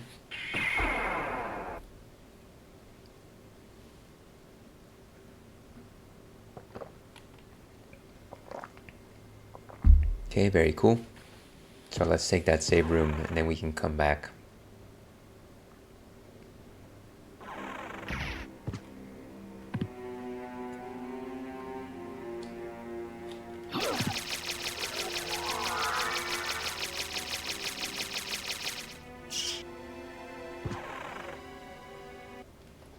Wait, is that the... No, it's not the right one.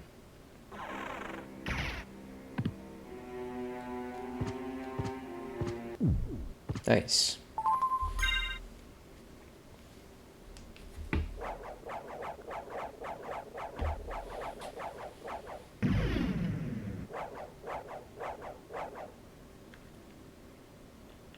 Okay, so let's keep going. Let's go back to the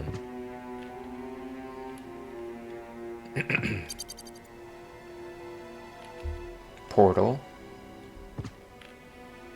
The cake is real, of course.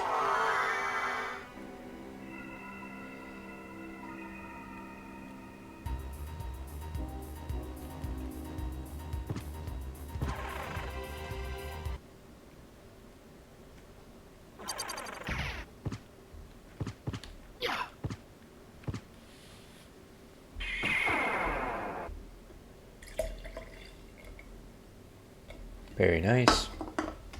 Okay.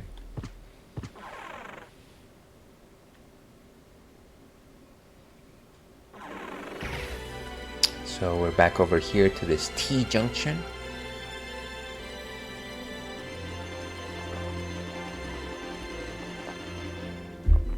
Okay. Has Sword Buddy actually increased in power since we equipped him again? How would you look at that? Lucky level 13.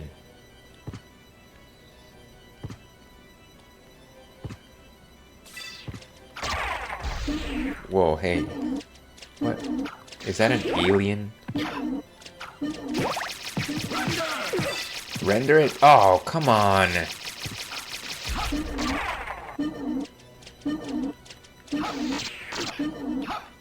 Don't make me back. Stop that. Stop!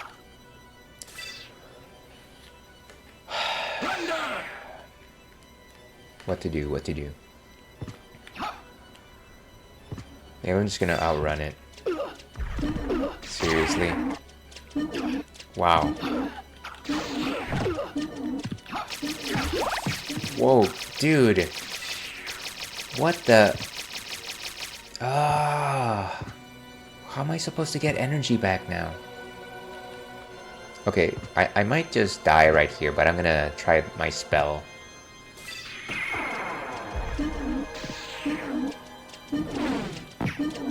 That didn't do anything. That was obnoxious. So essentially the creature just kind of pushes you out of the room so that you are unable to actually amass any sort of damage. Fortunately we did save right before that, so it's not that bad. But needless to say, that was infuriating.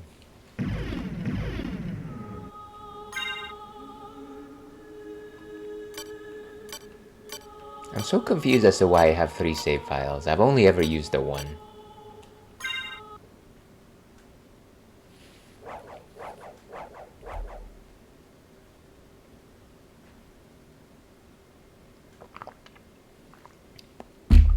Okay, so let's figure out some strategy here. Some strat.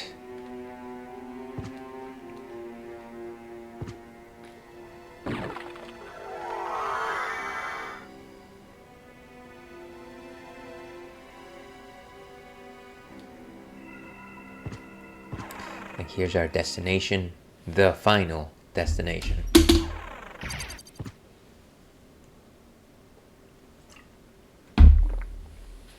Ah, what an obnoxious creature.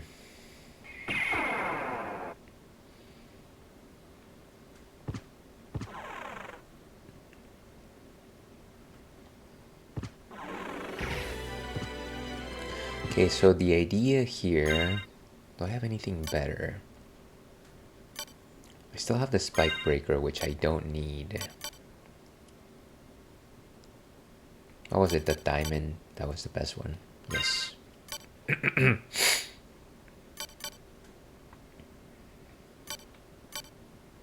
Defense increases with map coverage. It's already a lot stronger than my current one.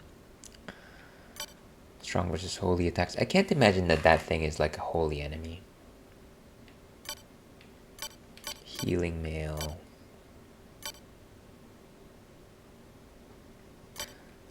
Anything that makes sense.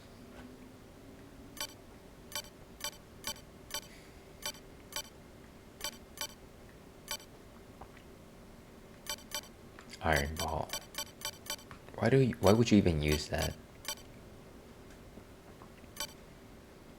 Coin with 2 effects. Powerful throwing star. I could always throw something at the guy and see what happens. Buffalo star. It's even better than.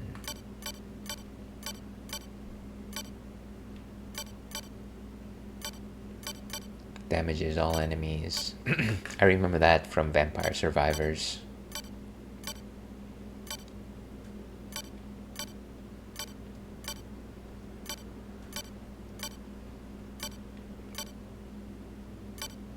Okay, so what we're gonna do is we're gonna throw something at it.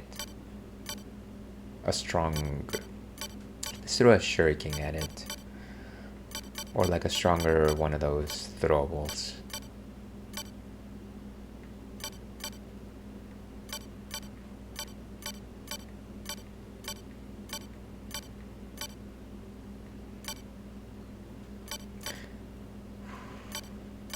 What's a good one? Let's go with a cross shuriken.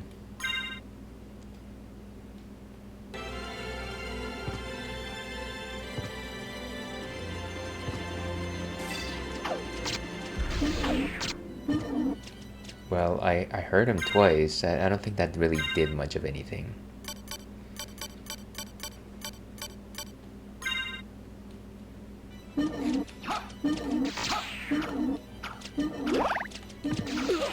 Come on. Whoa. This is so... Okay, finally made it to the other side of the room. Jeez. There's another one, of course.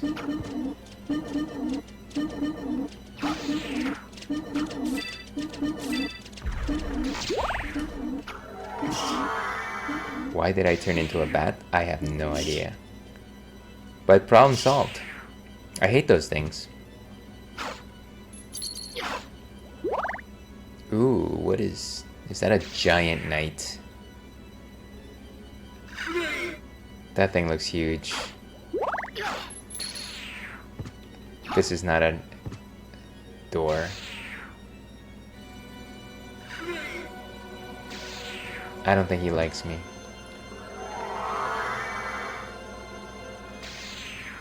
I think this is the analog to the library from before.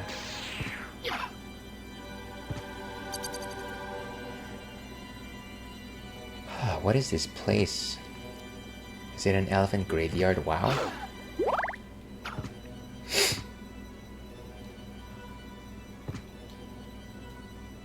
Well, at the very least, we were able to pass those obnoxious creatures.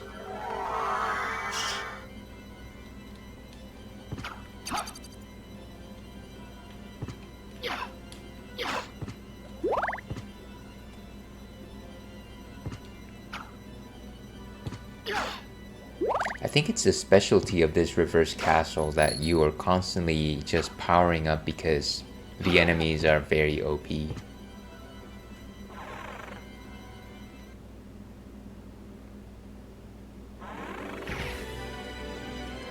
Huh. Okay.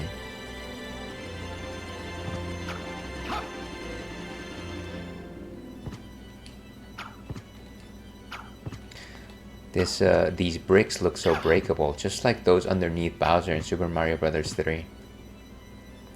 Hey, I remember the clock area here.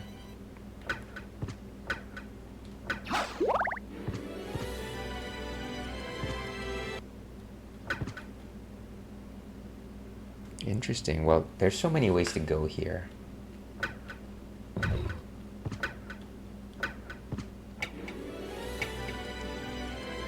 Let's go the other way, actually, for no particular reason.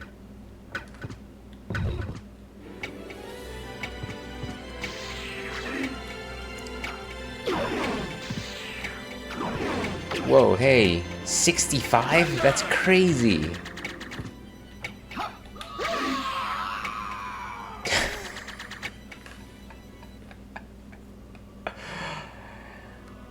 That enemy sprite was the same as the one that we've been facing from the beginning this entire time. So I'm kind of maybe I should stop complaining and I should just get good, like they say.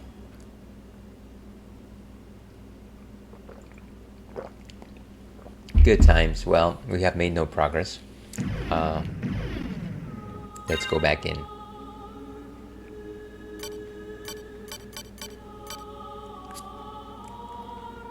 I wonder if there's a way that I can delete these files so that I can actually have them all be the level 34. Anyways, another time, another place.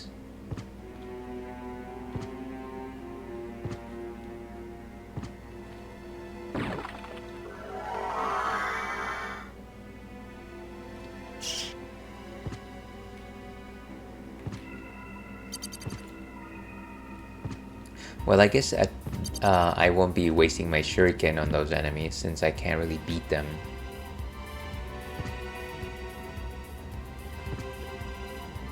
At least not in my current form.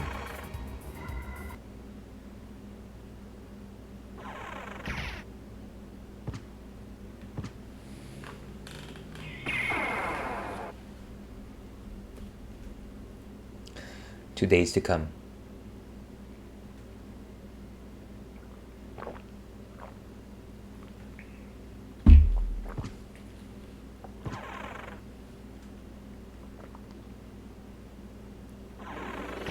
Okay, so this is the area.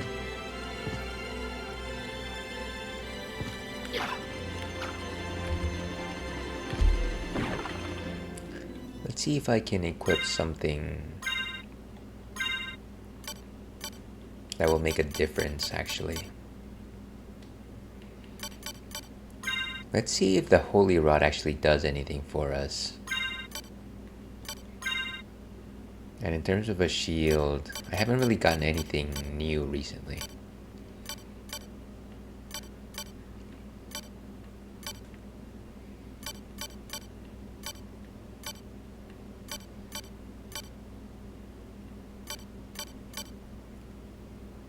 Yeah, I think the Herald Shield and the Shaman Shield are roughly the same in terms of defense. So let's see what we can do here.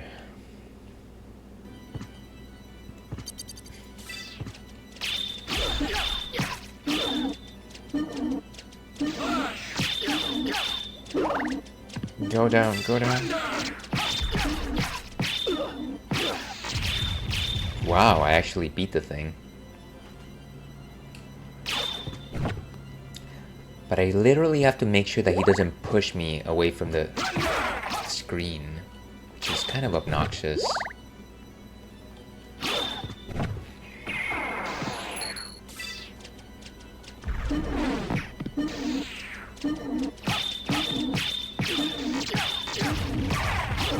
Nice. I actually beat both of them this time around.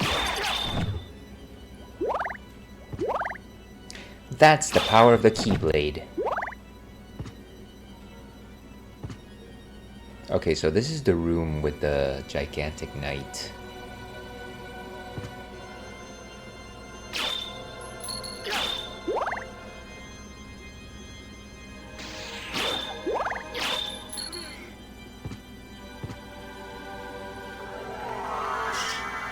Better not go on that side.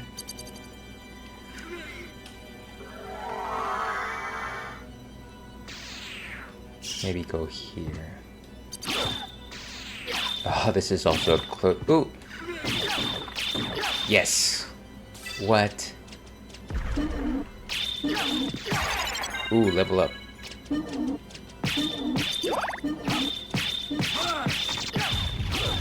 Nice. Where are we? I bet we're gonna face one of those guys again.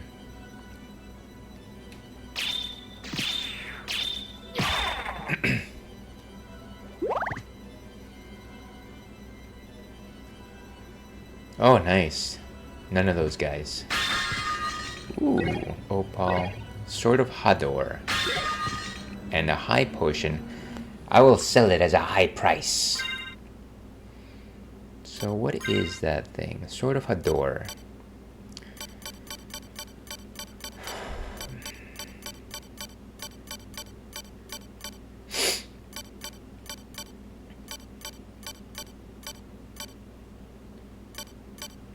Wait, where did it go?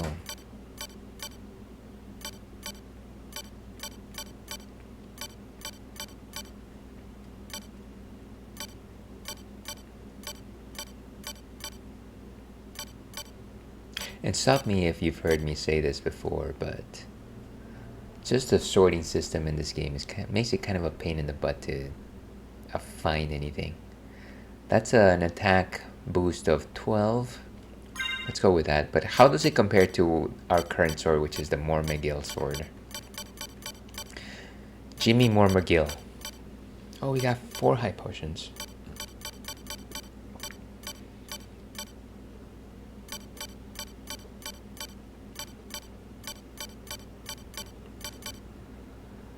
So actually Mormagil is like 1 more point. Black sword, strong versus holy. Let's keep the Sword of Hador on.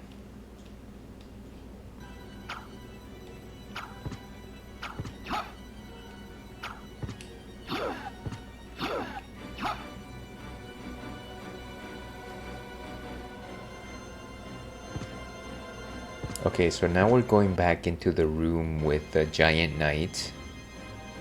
Let's try to go up this time.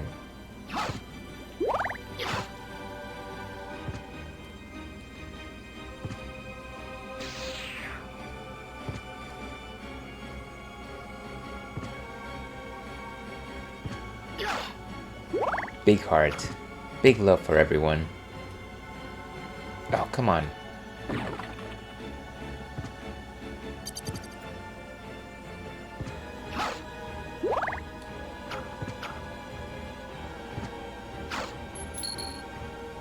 Okay, and I think this is where we met our demise last time. Yeah, I remember this area.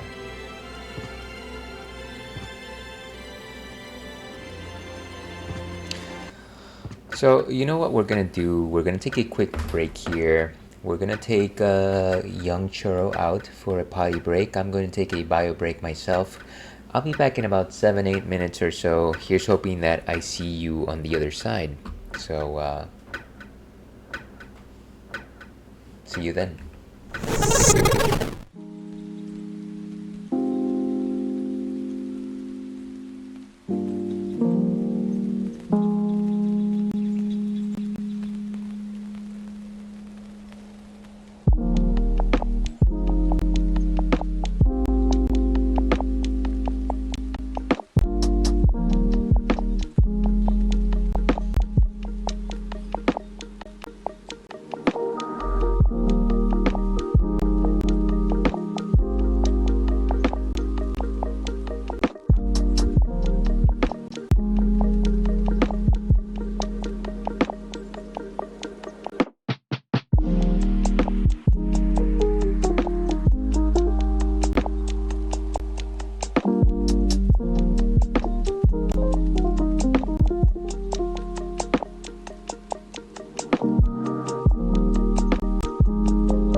Hello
and welcome back to the Ales and Fails stream. I'm your host, Alewolf, otherwise known as Ales, Gentleman Streamer, the excellence of an execution, Beer Goggles 21. And welcome back to the stream, folks, but more importantly, welcome back to the Retro Bradskeller. On Thursdays, I like to play retro games. I'm currently running Castlevania Symphony of the Night, which is a fun game.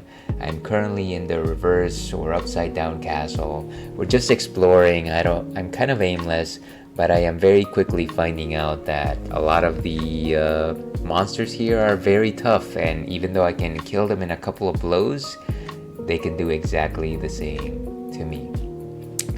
Before we get back into the action though, let's see what else is on tap today. And we've got something that we've been having recently. This is something that's been pretty popular with the Ales and Fails Nation. This is, of course, peanut butter breakdown. As you can see, it's actually a can of peanut butter. And so you might be wondering to yourself, well, what exactly are you drinking there, Ales? Are you insane? Why are you drinking peanut butter? This is actually a stout. It's I think it's a milk stout. Well, we'll find out soon enough, but you might be asking to yourself, what exactly is a stout, Ales? I don't know this beer terminology. You keep assaulting me with beer vocabulary, and you know what? I'm just happy having a delicious matcha tea or a bubble tea. So a stout is actually an ale that brews dark. The reason why it brews dark is because of the type of malts that are used when you make a stout. Specifically, you are talking about things like crystal malts, chocolate malts, caramel malts. Whenever you boil these, they actually turn out to be a lot darker than you would expect by any other conventional means. Stouts are generally very much malt forward. They are very sugar forward. When you think of malts, think of sugars. This is one of 4 components of beers, and so if you're ever thinking, wow, this beer tastes a little bit sweet, and you know it's not a cider or like a fruit lager, then you're probably thinking that the actual beer itself is actually giving those sugars, and the sugars come from the malts. And yeah, they generally read off like caramel. You got some chocolate notes there. They're very toothsome. They're very consistent in their flavor. They're generally very high concentration in terms of flavor. They're robust, dare I say. You've got a wide variety of stouts. It's actually, I feel like if all you drank as a beer drinker was stouts, you would probably have good room to explore. You've got things like coffee stouts, which tout some of their herbaceous qualities, some of their bitterness. They taste a little bit like coffee. They're again very hop forward. You got things like what do you call these? Chocolate malts, which taste like chocolate, but they don't actually have any chocolate, and they may use specifically chocolate malts. You've got things such as milk stouts, which use lactose in the brew, and what happens is that you have that lactose, it gives the beer a very milk-like quality. Now you take that a step further and you have pastry stouts. Pastry stouts are milk stouts, or at least most of them are milk stouts, but they're made to replicate your favorite pastries, things like cheesecake, things like oatmeal cookies, things like cinnamon buns. And the way that is done is, after you brew your beer, when you're fermenting it, you throw all of these adjuncts into the fermentation tank, and the beer picks up some of those flavors. Then you got things like oatmeal stouts, which of course incorporate a lot of oatmeal into the bill, and what you get is a frothier, more cereal-like complexity to them. I very much enjoy most stout styles. They're probably my favorites, and I recommend you have some. Of course, this one has peanut butter. I'm assuming it says an adjunct. Let's see what Untappd has to say on the matter over here when we go over to this area. Okay, so peanut butter breakdown by Central Coast Brewing. It's a stout. It's at 6.5 alcohol by volume, so not too high. Stout brewed with real Skippy peanut butter. This stout packs a peanut butter punch. Coffee, toffee, and roasted malt flavors. And then it describes some of the different ingredients that it has. But as you can see, it does have some chocolate malt there. So it's nice because not only do you get all of the flavor complexities of what a stout has, but in addition to that, if you're an enjoyer of peanut butter, if you're an enjoyer of peanuts generally, then this is something that's going to kind of just like coalesce together, kind of form this delectable melange for you. Let's go ahead and taste this thing and make up our minds. And yeah, I remember when I was growing up, I'll be honest here, this is the Ales and Fails Honest Zone. I didn't really like peanuts or peanut butter or peanut anything. And the reason for that is not necessarily because I didn't like peanuts, because peanuts are tasty. I know that. I've always known that. But stop me if you've heard this before, but I had this enmity with my brother, with my sibling. And he liked peanuts, and because of that, I did not like peanuts. And so I kind of just didn't have peanuts because I was supposed to be different than my brother. And so I wasted my time not enjoying peanuts. Imagine that. Now this is a really, really bad pour. If I can show you right here. This is horrible. Never do this. Always pour things at an angle. I think talking about my experiences with my brother kind of just sent me a bit of a ride. Anyways, in terms of a nose, we got some very strong roasted peanut character there. Some milk chocolate. Maybe some vanilla there as well. Famine ale.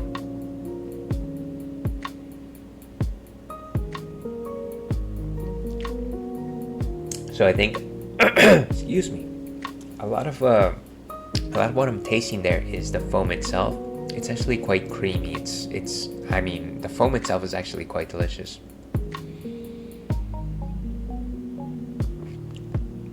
So very strong notes of milk chocolate, a very pervasive nut character. I want to say that this is impressive because a lot of the nut beers that I've had, mostly nut porters, they only open up with a nut, but they don't close with it, and this is actually quite consistent throughout. I think the thing that really presents itself is that milk chocolate, and it's almost like a DLC, a dulce de leche type of thing. You got some strong caramel notes there, some slight toffee as well.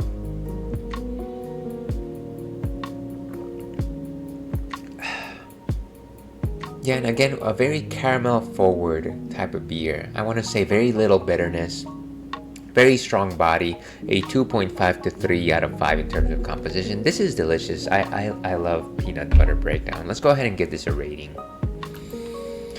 375 is a solid grade. And cheers, we got it. Okay, but with that, let's go back to our game, shall we? Okay, so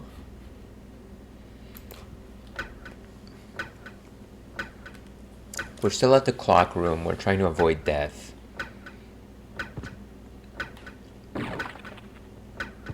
And I assume something special happens if you're wearing the clock sub-weapon, but one thing that I want to check out is what happens if I wear the things that Maria gave me.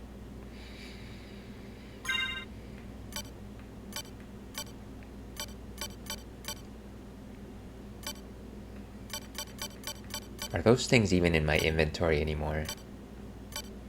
Wear clock, yes. So gold ring.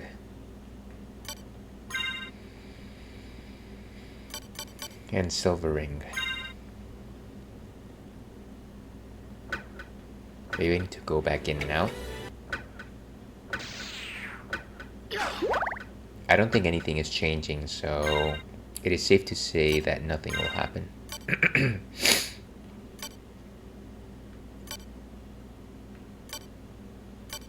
What was I wearing before? Mystic pendant, I think.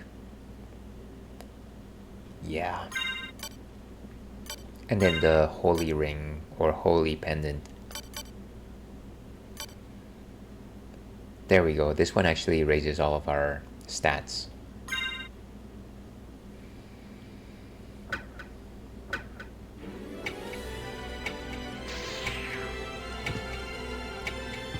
Ooh, it's one of these guys. This is what killed us last time.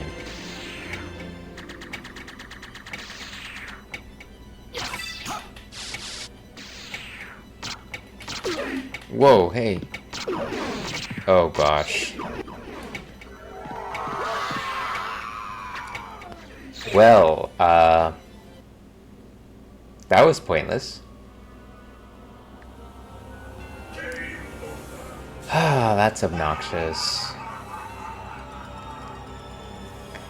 Call me a sore loser, but I have no way to finish that statement.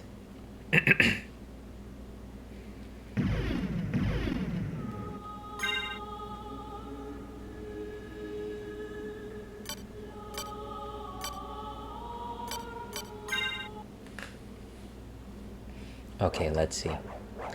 So we were...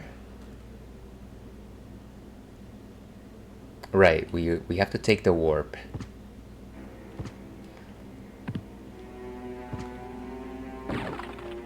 This is the second time that we've lost in that same exact area. So it's a little bit frustrating.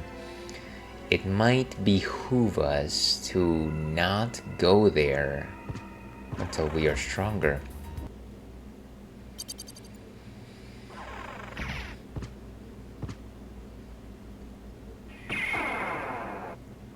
But of course, like Outlaw Star once said, are you just gonna keep running away? Just keep running away.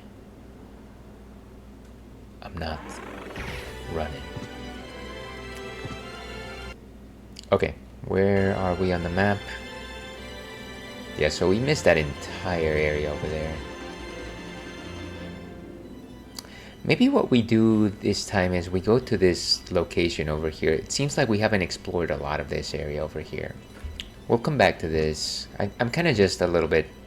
I kind of need just like a change of pace. I need a change of pace. So sue me.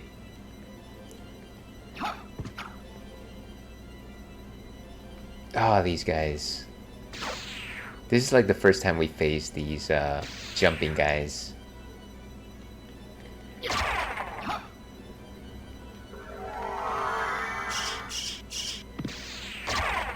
Yeah, you know what? I'm just gonna wear my spike armor. Oh, I'm wearing it. Never mind.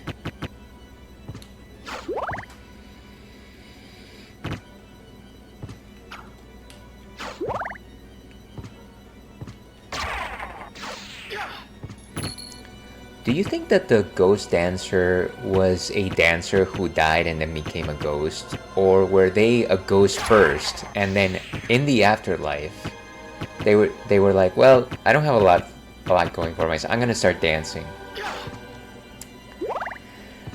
Whatever the case, I hope that in the afterlife I become a ghost dancer.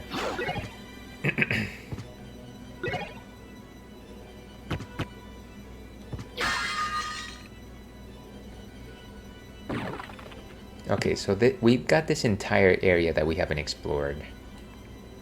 So we're gonna do just that. We're gonna be just fine, folks.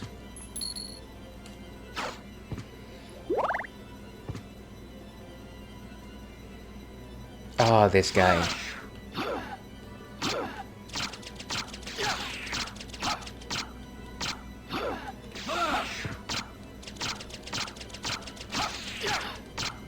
I'm surprised this guy's not attacking.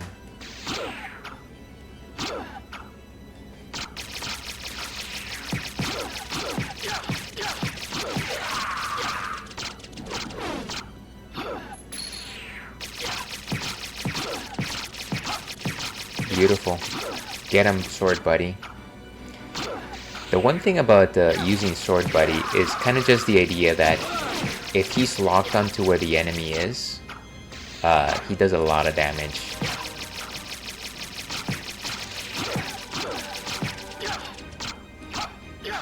Come on. Oh, did he? Okay. I think he's gone. Let me actually wear my diamond armor again. I lost my new sword. That's obnoxious. Anointed rod. To your health, of course.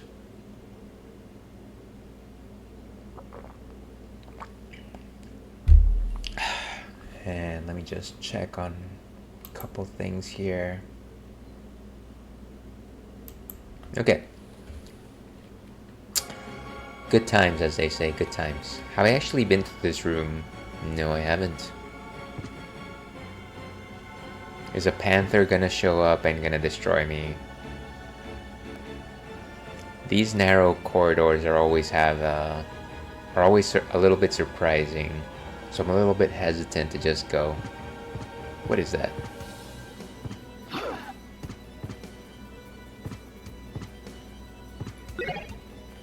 Correct me if I'm wrong, but I feel like the stars and like shuriken are very situational.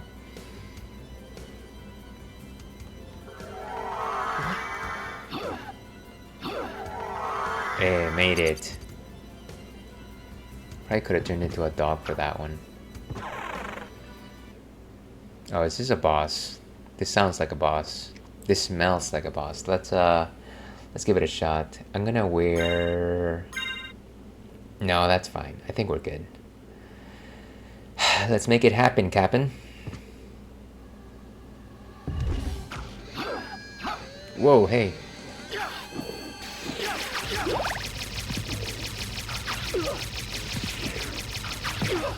Jeez. Get him, sword buddy.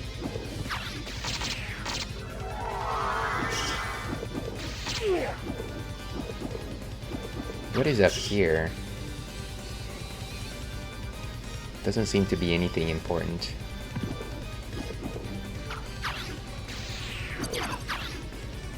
He sounds like a cartoon.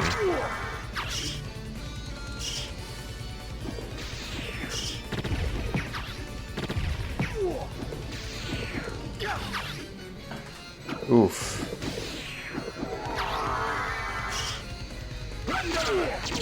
Nice. Oof. Wait.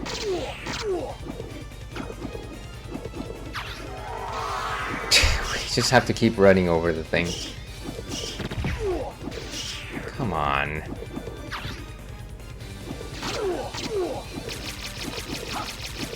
Okay, fly. Fly, you fools. I gotta shield up. My shield does nothing. Come on, why would you do that? Okay, fly.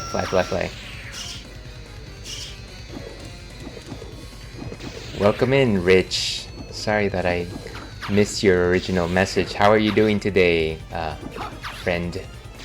Just hoping that you're having an amazing Thursday. I'm having a lot of troubles. Cut him.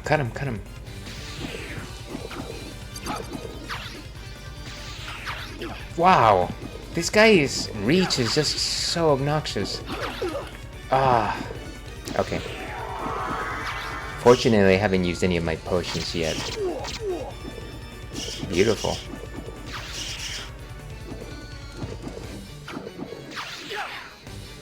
One thing that I keep trying to do is I keep trying to use my fireball spell, but it doesn't seem to work.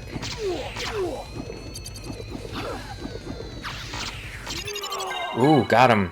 By doing absolutely nothing. Okay. Sup, Ales? I'm chillin', been mostly running errands today. How are you liking the Upside Down Castle? Good game. Thank you for the good game. I absolutely don't deserve it. It is fortunate that it is only now that you have tuned in, because I've been griping this entire time about how challenging. Okay, let me dial that back. So I love the structure of the Upside Down Castle. I feel like there's a lot of curious things that makes me just want to explore, and that's cool. I also feel like they've been giving me a lot of like vials and like hearts to actually like power up, but at the same time,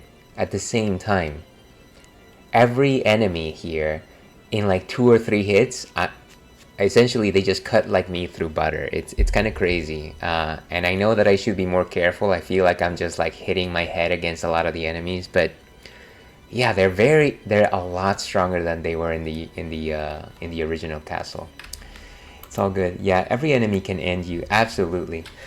Before I forget though, let me go ahead and give you a shout out. So everyone watching out there, except for you stinky bots, please give Rich Lich Glitch a follow.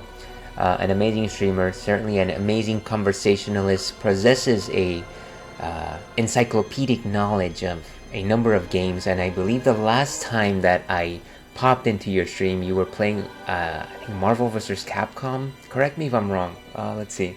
You were playing retro, but I think you had a friend over and you guys were playing Marvel vs. Capcom. Don't quite actually recall exactly, but yeah, certainly a very knowledgeable gamer in terms of fighting games. And before that, I believe you were playing the second Legend of Zelda. I don't actually know if you finished it, but feel free to let us know. Marvel vs. Capcom 2. So yeah, the coolest one of those games. I know that the third one received a lot of flack. Have you actually played it? I own it, but I didn't really do too much with it, to be perfectly honest with you. Okay, we got a new relic. It's like one of these new Vlad things. Constitution plus 10. I think we got the Riv of Blood, so the Reblad, which is cool. Let's see, wait, which Marvel game? I'll be going back to Zelda 2 sometime next week. Oh, I was just asking, so the game that I played before was Marvel vs. Capcom 3. That's the one that I believe wasn't as well met as Marvel vs. Capcom 2. I do think that that's the one that people like the most. Okay, did I change any of my equipment? No, I don't believe I did. Oh, 3 is great, so you're actually a fan of it. Yeah, for some reason, I thought that the discourse on it wasn't as good as it was for the second one. But certainly correct me if I'm wrong. I kind of just like that one because it had a Phoenix, right? And that's a me thing, I guess. I do really love the crossover Capcom fighting games. And it doesn't mean that I'm proficient in any sort of way with them, but I do kind of just... It just kind of gives you like a feeling of like you're fighting in like this celebration of like franchises. It's a lot of fun, I think. I almost feel like I should go back to a save point because I don't want to do that fight again. Ooh, what is this? Heart max up. Yeah, so the reverse castle actually gives you lots of heart max up and life max up. But like I was saying before, it just constantly pits you against enemies that will cut you like butter. Cut through you like butter. That's a term. That's a phrase. Yeah, the versus games are a ton of fun. There's a new 2v2 fighting game coming out by Riot. Might check that out. I haven't heard about that one. I'm assuming that it's got like what's it called, like independent characters or like non-affiliated characters. What am I trying to say here? New fighting characters. And here's me checking every single floor just to make sure that you can't have like a new opening. I think it's called 2XKO. I can't say that I've heard of it. But yes, of course, Rich over here, a fighting game aficionado. And if we're talking about versus games, like I think I mentioned this on your stream before, but my favorite one is definitely Capcom versus SNK 2. And that is actually how I discovered the SNK, like, oeuvre, the franchise, the King of Fighters, Fatal Fury, all those guys. And it's funny because I only purchased that game thinking that it was like a Marvel vs. Capcom sort of game. It's kind of funny how that worked.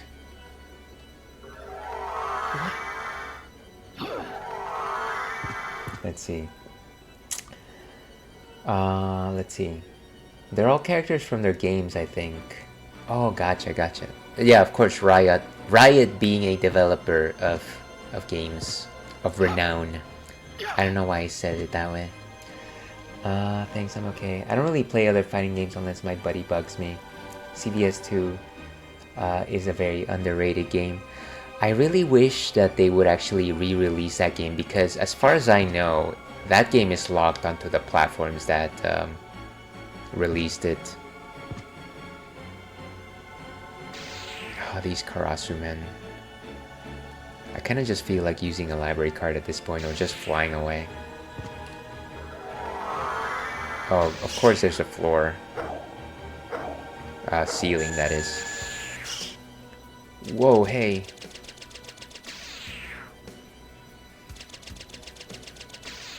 Ooh, door. Okay, and I believe these guys go down with like holy damage.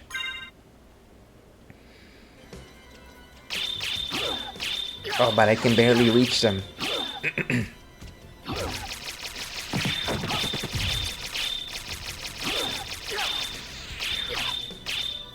Lovely.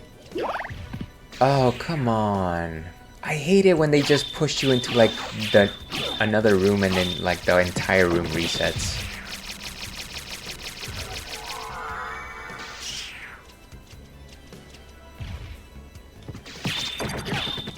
Oh no, it's one of these guys. Beautiful. I just need to find some health right now.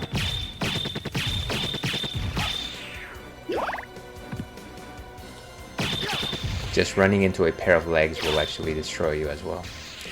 I need to drink something. I need to eat something. Let's see. I think you told me that... look, hold on, let me go back here. Right, it's in a similar situation as Marvel vs. Capcom 2. Yeah, exactly. I think that it's essentially only within the original consoles that it was released. I don't believe that either of those two games have been released on Steam per se, or like re-released on PlayStation or anything like that, as far as I know anyways. I think you told me that this conversation feels familiar. Maybe I had it with someone else. Well, I can't imagine you know somebody as what's the word that I'm trying? Maladjusted as myself, but you know, surprises abound.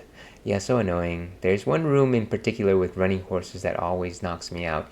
Yeah, exactly. I kind of just feel like, you know, I for as much technical prowess that this game possesses, just the idea of you just like, you get hurt by literally anything, like from the weakest zombie to like the strongest demon, they will both give you as much knockback damage or knockback distance equivalently, and they'll just like chuck you out of a room. And you know what, no matter how much progress you made with those enemies in that room, then you will have to do that whole thing over again if you step out. But again, I'm just griping. I'm just complaining. Don't listen to me. I kind of just need to do better at this.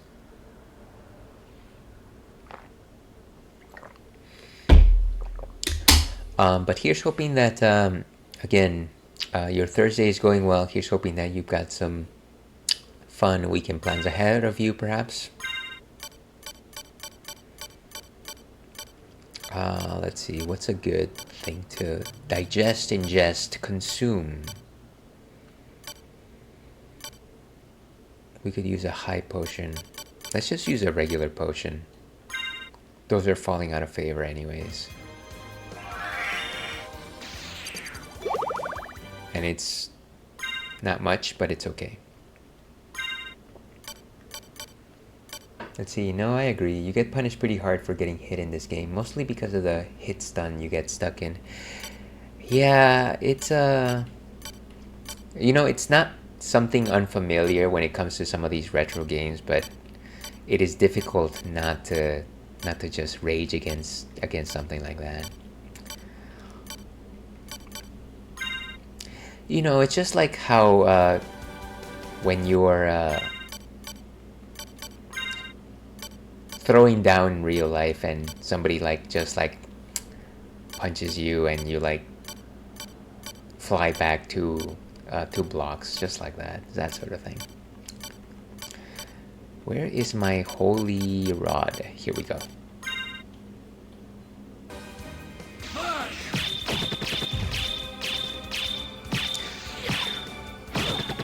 On the other side of the equation, I really like how much Sword Buddy talks.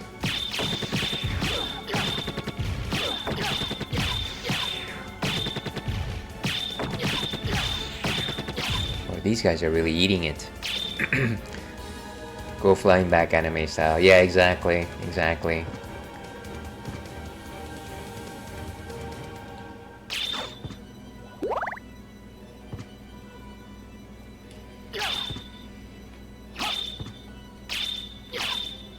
So actually, speaking of fighting games, one of my siblings told me that Akuma is coming to Street Fighter 6. Are you playing Street Fighter 6 at all? Have you dabbled with it? Wow. Flying zombie. These guys are crazy. Ooh, holy water. Don't need it. Beautiful.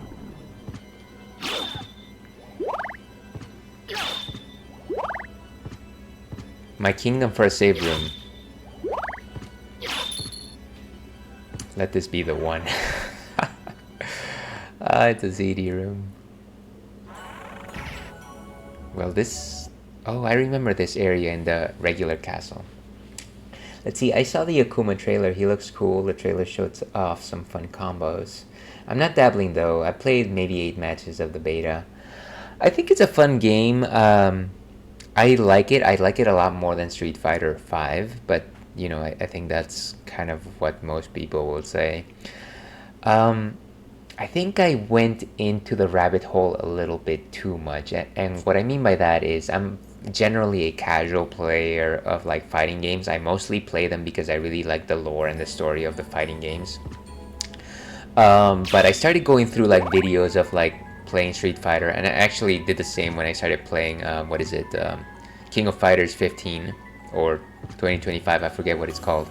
But yeah, just I was presented with the idea of like what is it called, hit frames, and like opportunity, and like certain hits give you more windows than other windows, and I was just like, wait, that's how it's been working this entire time. Okay, so there's optimal way of doing things and not, and so I kind of just like, I just want to throw some fireballs and some combos, and maybe this is not really what I want to like go down into. Yeah, it's super. Okay, let's see. Also saw the Slayer trailer for Guilty Gear Strive. See, I haven't gotten into the Guilty Gear series. That's actually a weak spot in my game history. So super technical. They break it down by frames these days. I don't count them. I just kind of see how fast moves are intuitively. And that makes a lot of sense, right? But I also think that it takes like you knowing your character well, and to a certain degree knowing who you are facing. And because I vaguely know like my mains, like for Street Fighter 6 it's actually Yuri and sometimes Ryu. Like I know how she moves, I know how some of her moves go, but in terms of everyone else it's kind of just like a mystery to me, sort of thing. So yeah, again, it's a me problem. It's not the game itself that's bad. It's just I need to probably put in more time into it, or maybe I don't, and maybe I just need to enjoy my time. Oh, it's one of these guys. Wait, what's happening? The game kind of just soft locked into attacking for some reason. For sure, matchups matter. Yeah, they do. Cheers to you, Rich.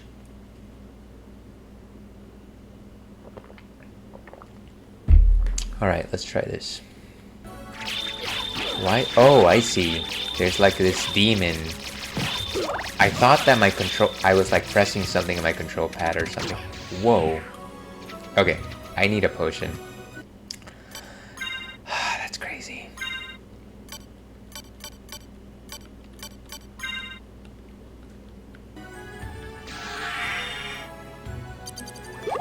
Okay, let's try this one more time. I didn't mean to drink that second potion. Gosh, darn it. Okay. Let's equip the More Miguel sword once again.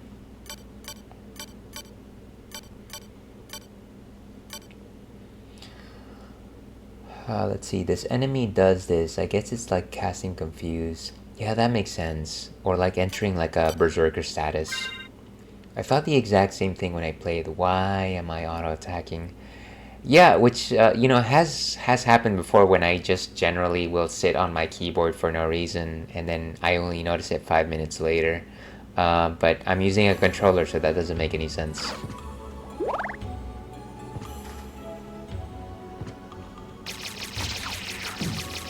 Or maybe I'm just gonna skip the whole thing. Never mind. Whoa. Where are we?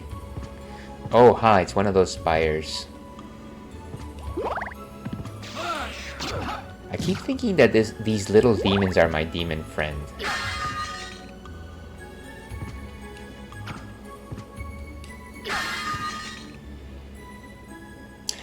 Yup indeed.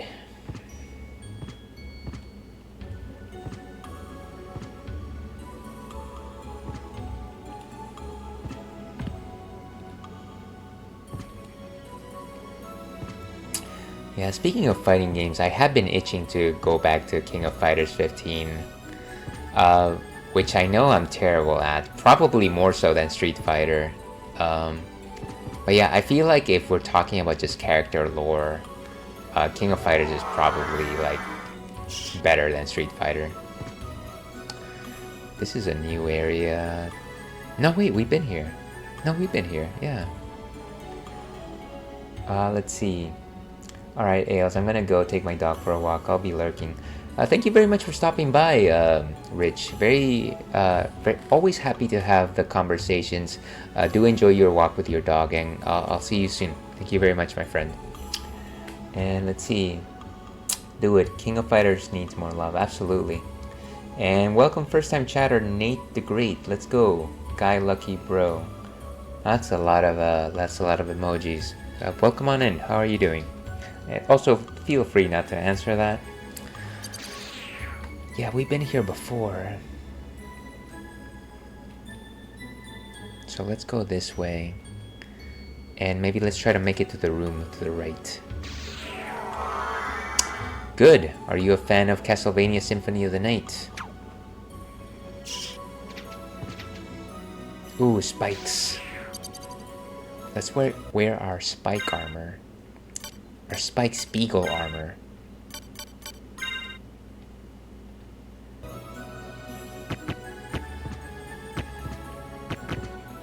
Look at that.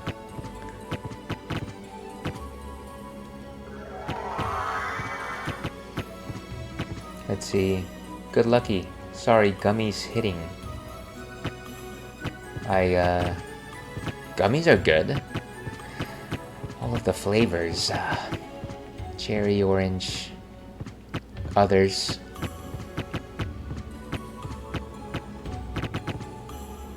But here's hoping that you're having an amazing Thursday.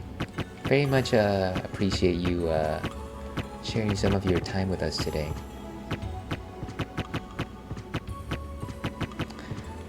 This looks like a mouth.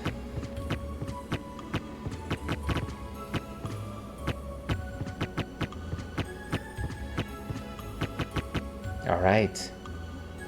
Ooh, what is this? The Twilight Cloak. But what does that do? So we don't need the Spike Breaker armor anymore. Black Cape for vampires. And it does increase our defense all the way up to 30. It increases our luck by 1 point. And our constitution by... Actually, this is quite strong. Let's do it. Oh, and actually this is a dead end.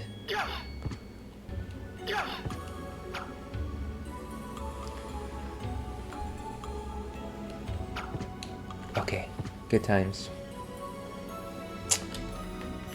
I appreciate the hype, Nate the Great.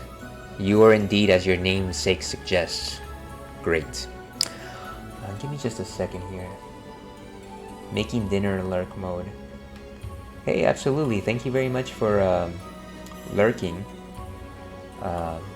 Here's hoping that you're having an amazing dinner. I'm hoping to order out tonight. Myself.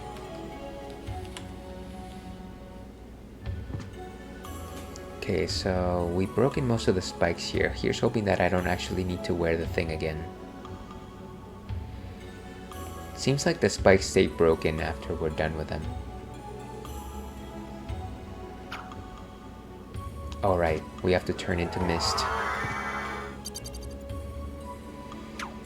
Okay, so we've got to be careful here. Sniper of Goth. It's one of these Goth spiders. Goth snipers. Gotta make sure I get them before they get me. So let's keep going up and to the right.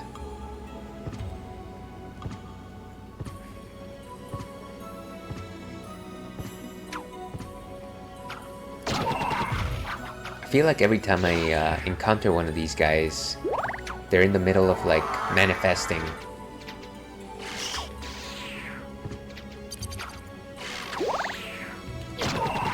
Nice. Ooh. Wait, more? Oh gosh, no. Oh god. Yeah, I'm out of here. Way too many enemies at once. Let's see if we can find another way into the top. These guys are crazy.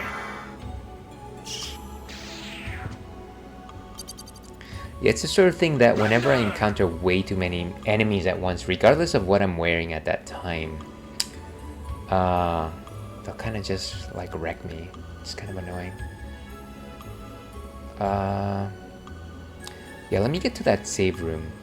I think that's what we'll do. What timer do I have? Okay.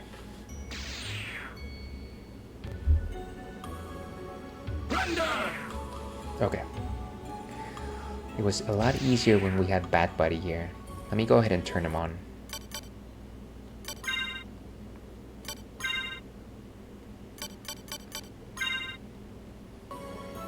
There we go. Seek and destroy.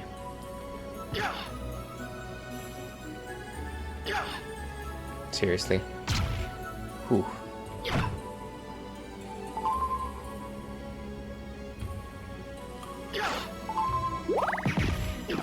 Oh wow, these things are so obnoxious.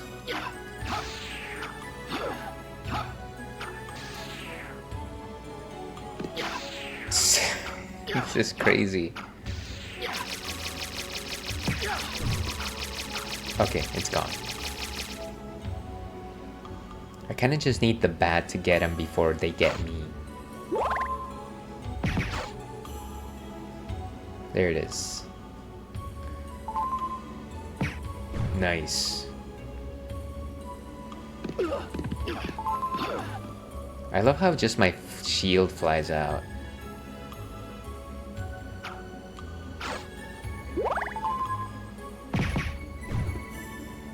Got him. Yeah, those panther demons are just like really strong. It's kind of obnoxious. Okay, let's try to make it all the way to the save room. Whoa! Oh, come on.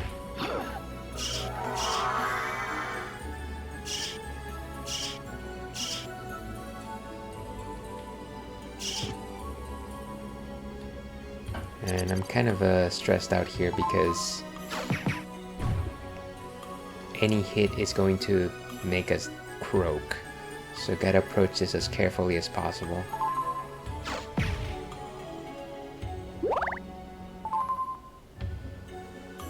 There's another one. One more. Taking the scenic route here.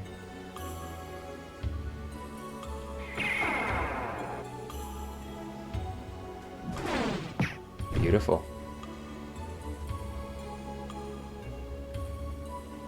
Okay. And... oh gosh, another room. Okay, but this is just the boss room, so not too bad. Another one of these.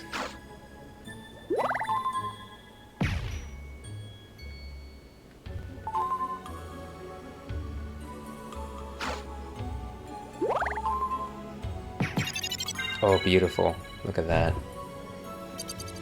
If only that would have healed us, though.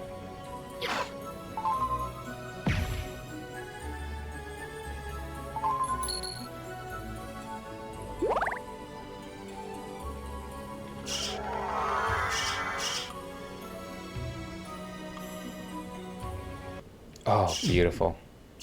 We actually made it to the save room. Ah, thank goodness.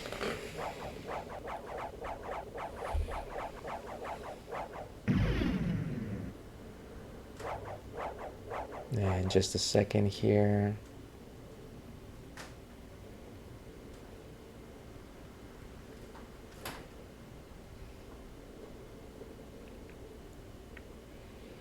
Okay.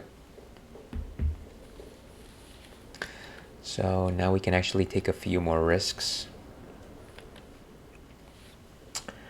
So let's see, let's try and go all the way right and back to the north where we encountered those enemies, and maybe try to make some headway there.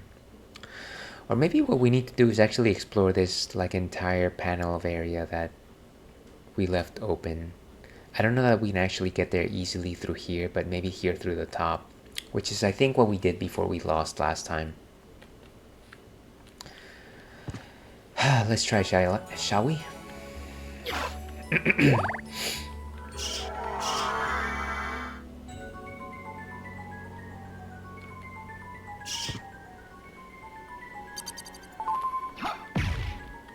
God, these things are so obnoxious.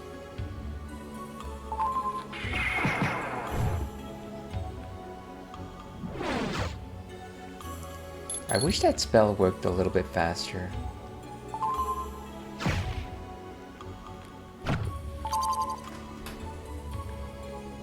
Okay.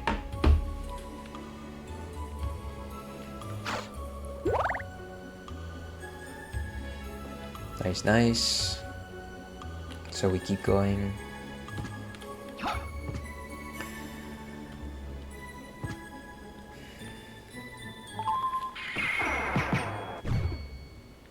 Didn't even need to do anything. Bad Buddy's incredibly trustworthy in these narrow hallways. Oh wow, of course. That darn thing.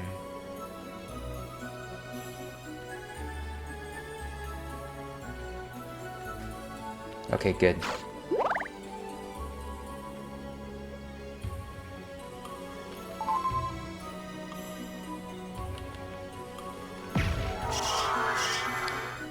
Didn't need to do that. Can't fly into spores. It's just going to unmorph me.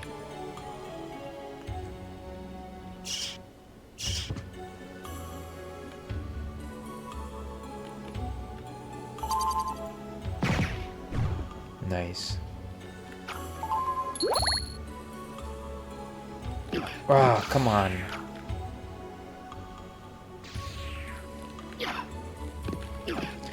I can't shield against this. Blast the thing. Oh, finally. Meal ticket. I still haven't figured out what meal tickets are for, actually. I think it needs one more hit.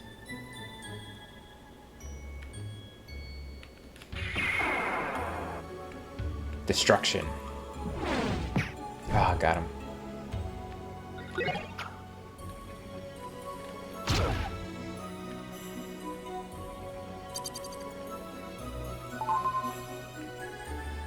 Oh, come on. Ah, every time, every time.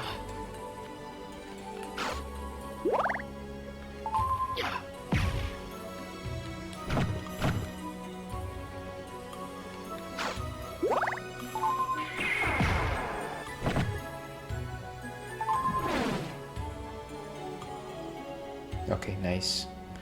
So now we just need to get all the way upstairs.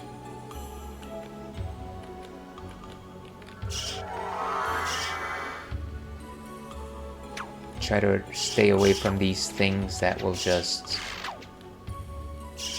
Right, we were here before. So let's go all the way up.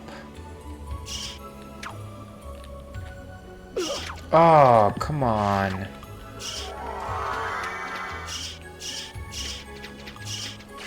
Okay, dudes.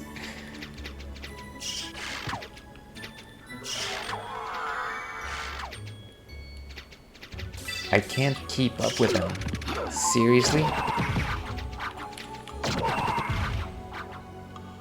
They fly way too fast.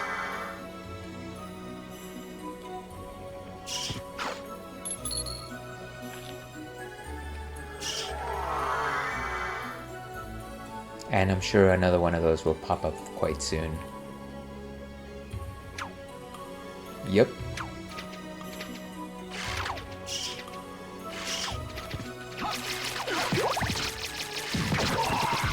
Got most of them at the same time.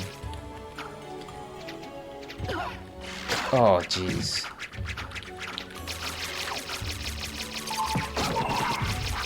Nice. I just don't want to fall to the same chasm, honestly. Why won't it destroy the thing? Okay, cool. I think I got all of them except this one.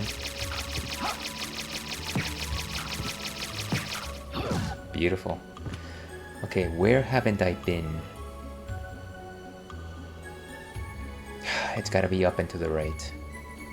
Fortunately, I still have some pretty good health on me. I heard an arrow. I heard it. Wait, what?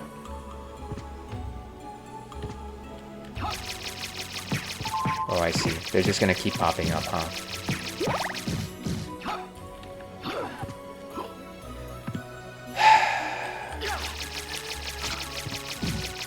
Got him. Fortunately, I still have the power of the Bible with me. And we got ads in about 3 minutes.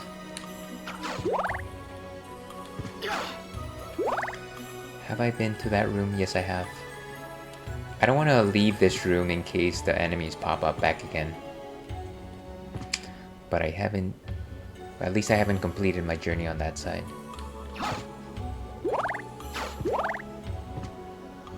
Oof. Okay. Spectral sword. We faced this thing before.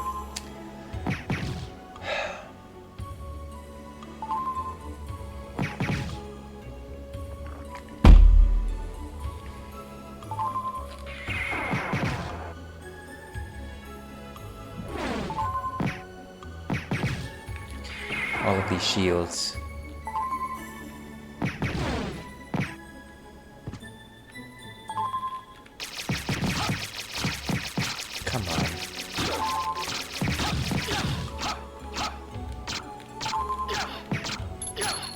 Seriously, this thing is strong.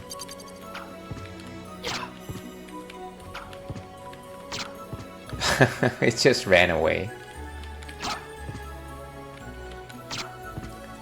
What a weird algorithm. Seriously? Okay, finally. And it seems like I've been there before. I'm honestly just looking for like a new save spot or like a warp area.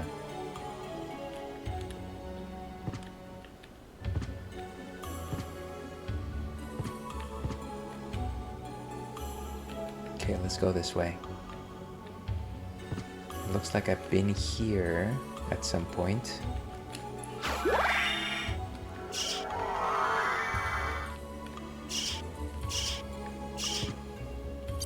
This is the same exact room, of course. What's down here?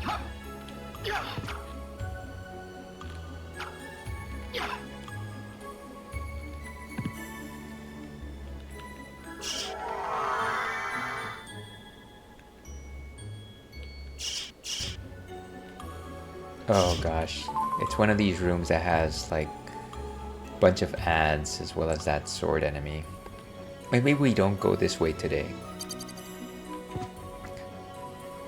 Maybe let's go to the left and see if there's anything to the top.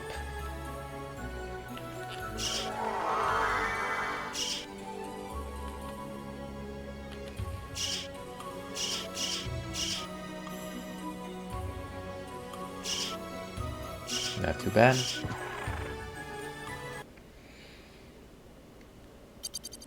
And we've got ads starting very soon. Oh gosh. This is the Coliseum, isn't it?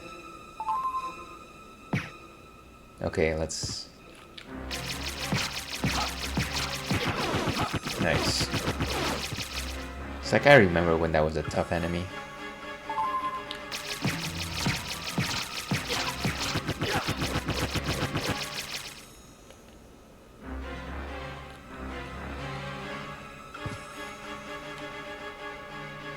Whoa!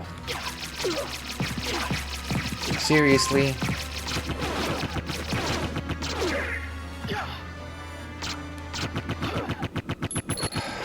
I can't believe I got sent back so badly.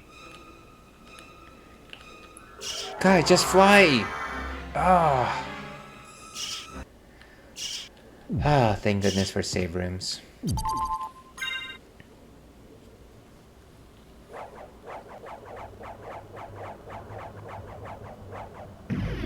Beautiful. So at the very least we've made it to the Coliseum. And that's not an elevator.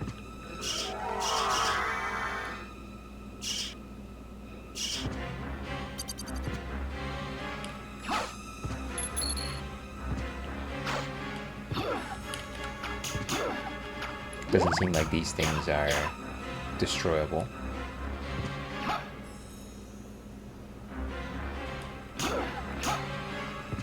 But they are enemies. It seems like we got some ads, so I'm not gonna actually move.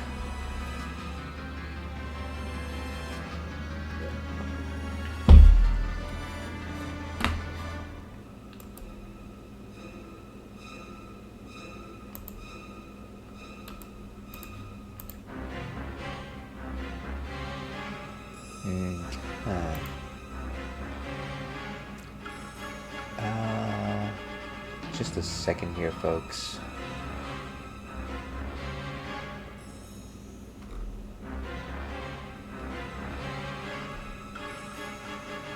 Okay, so I think we're back from ads. No, not yet.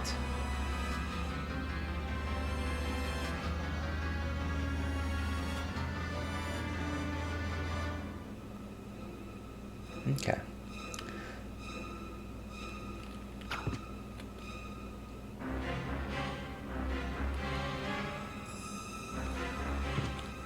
Trying to make sure that I don't just randomly run into an enemy.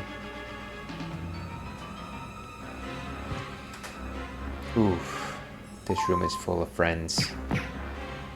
So many minotaurs and werewolves.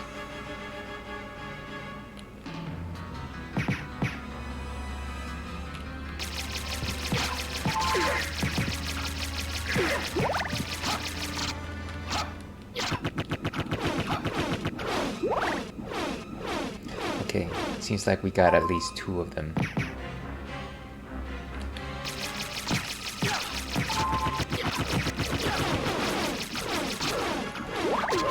Oh, come on.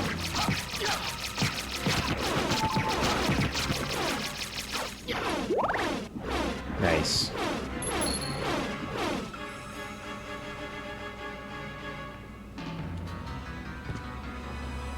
And this has got to be where we encountered that elevator, if I'm not mistaken. Not that we really need it anymore.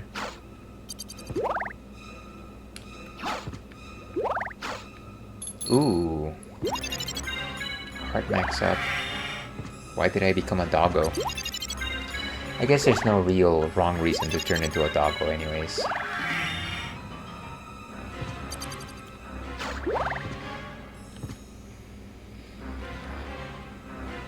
Ooh, what is that? It's just coming. Okay, cool. That could have been a sticky situation. Ooh, beautiful.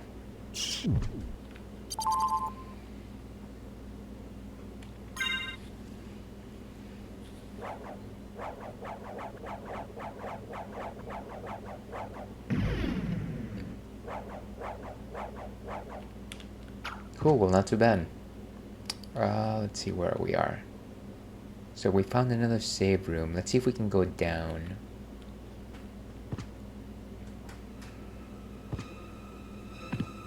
Ah, it's the werewolf.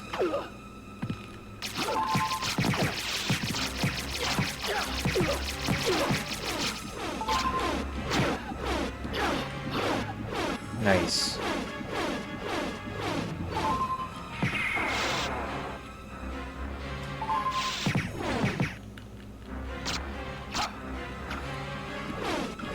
I like the fact that whenever you destroy them, like they just pull at their hair. And they're like, no, I have been defeated. What is this? Okay, we're back in this area. Which is, I think, where we died before. Ooh, the clock. Maybe I'll take the clock for a while. I do like the clock. Oh, great. It's this thing. Seriously.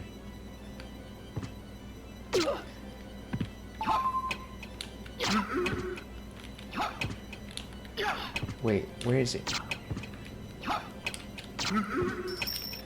It's barely damaging the thing.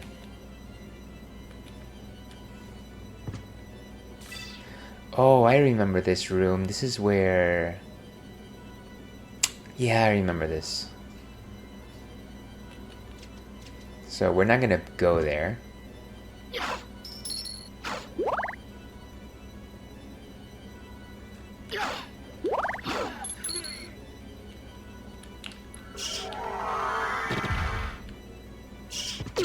Wow. 50 damage. Seriously. Come on. Okay, let's go up.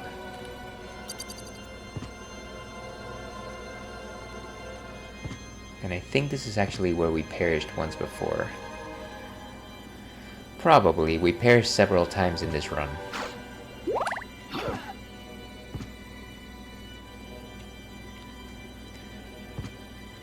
Okay. You know what? It is my Cinderella time, so maybe let's go ahead and wrap it up here. I think we've had a good run. I think we'll just leave it where we are. So let's go back to intermission for a minute. Okay. Where's my mouse? So that was the Ales and Fails stream for today, Thursday. Thank you very much everyone that popped in and joined in the banter, in the conversation, in the fun. I think we made some good progress, but I think one of the things that we're learning here is that, yeah, the reverse castle doesn't pull back punches. If you like this sort of nonsense, if you like this sort of bad gameplay, why? Number one, but if you do, I do stream on Fridays as well. Tomorrow I'll be playing Baldur's Gate 3. So feel free to join me for that. if you're interested in my campaign with Castlevania, I do stream this on Thursday, so I'll be back with Castlevania next week. Now, in terms of what we are going to do here, let's go ahead and find a raid target, and I think we're gonna raid a friend of the stream, Jackie Soar, who is a fellow retro streamer.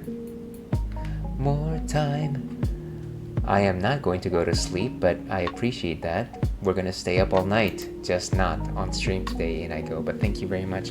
Let me go ahead and put that raid target, and everyone out there, kindly stay in for the raid if you can. If you don't want to, that's totally fine as well. But yeah, she is a fellow retro game player. Always provides some cool conversation. So let's go and raid her. But for everyone else out there who is not interested in raiding, catch you again next time. Where's my rating? Yes, as I like to end these things, stay thirsty, Alpac. We'll see you again.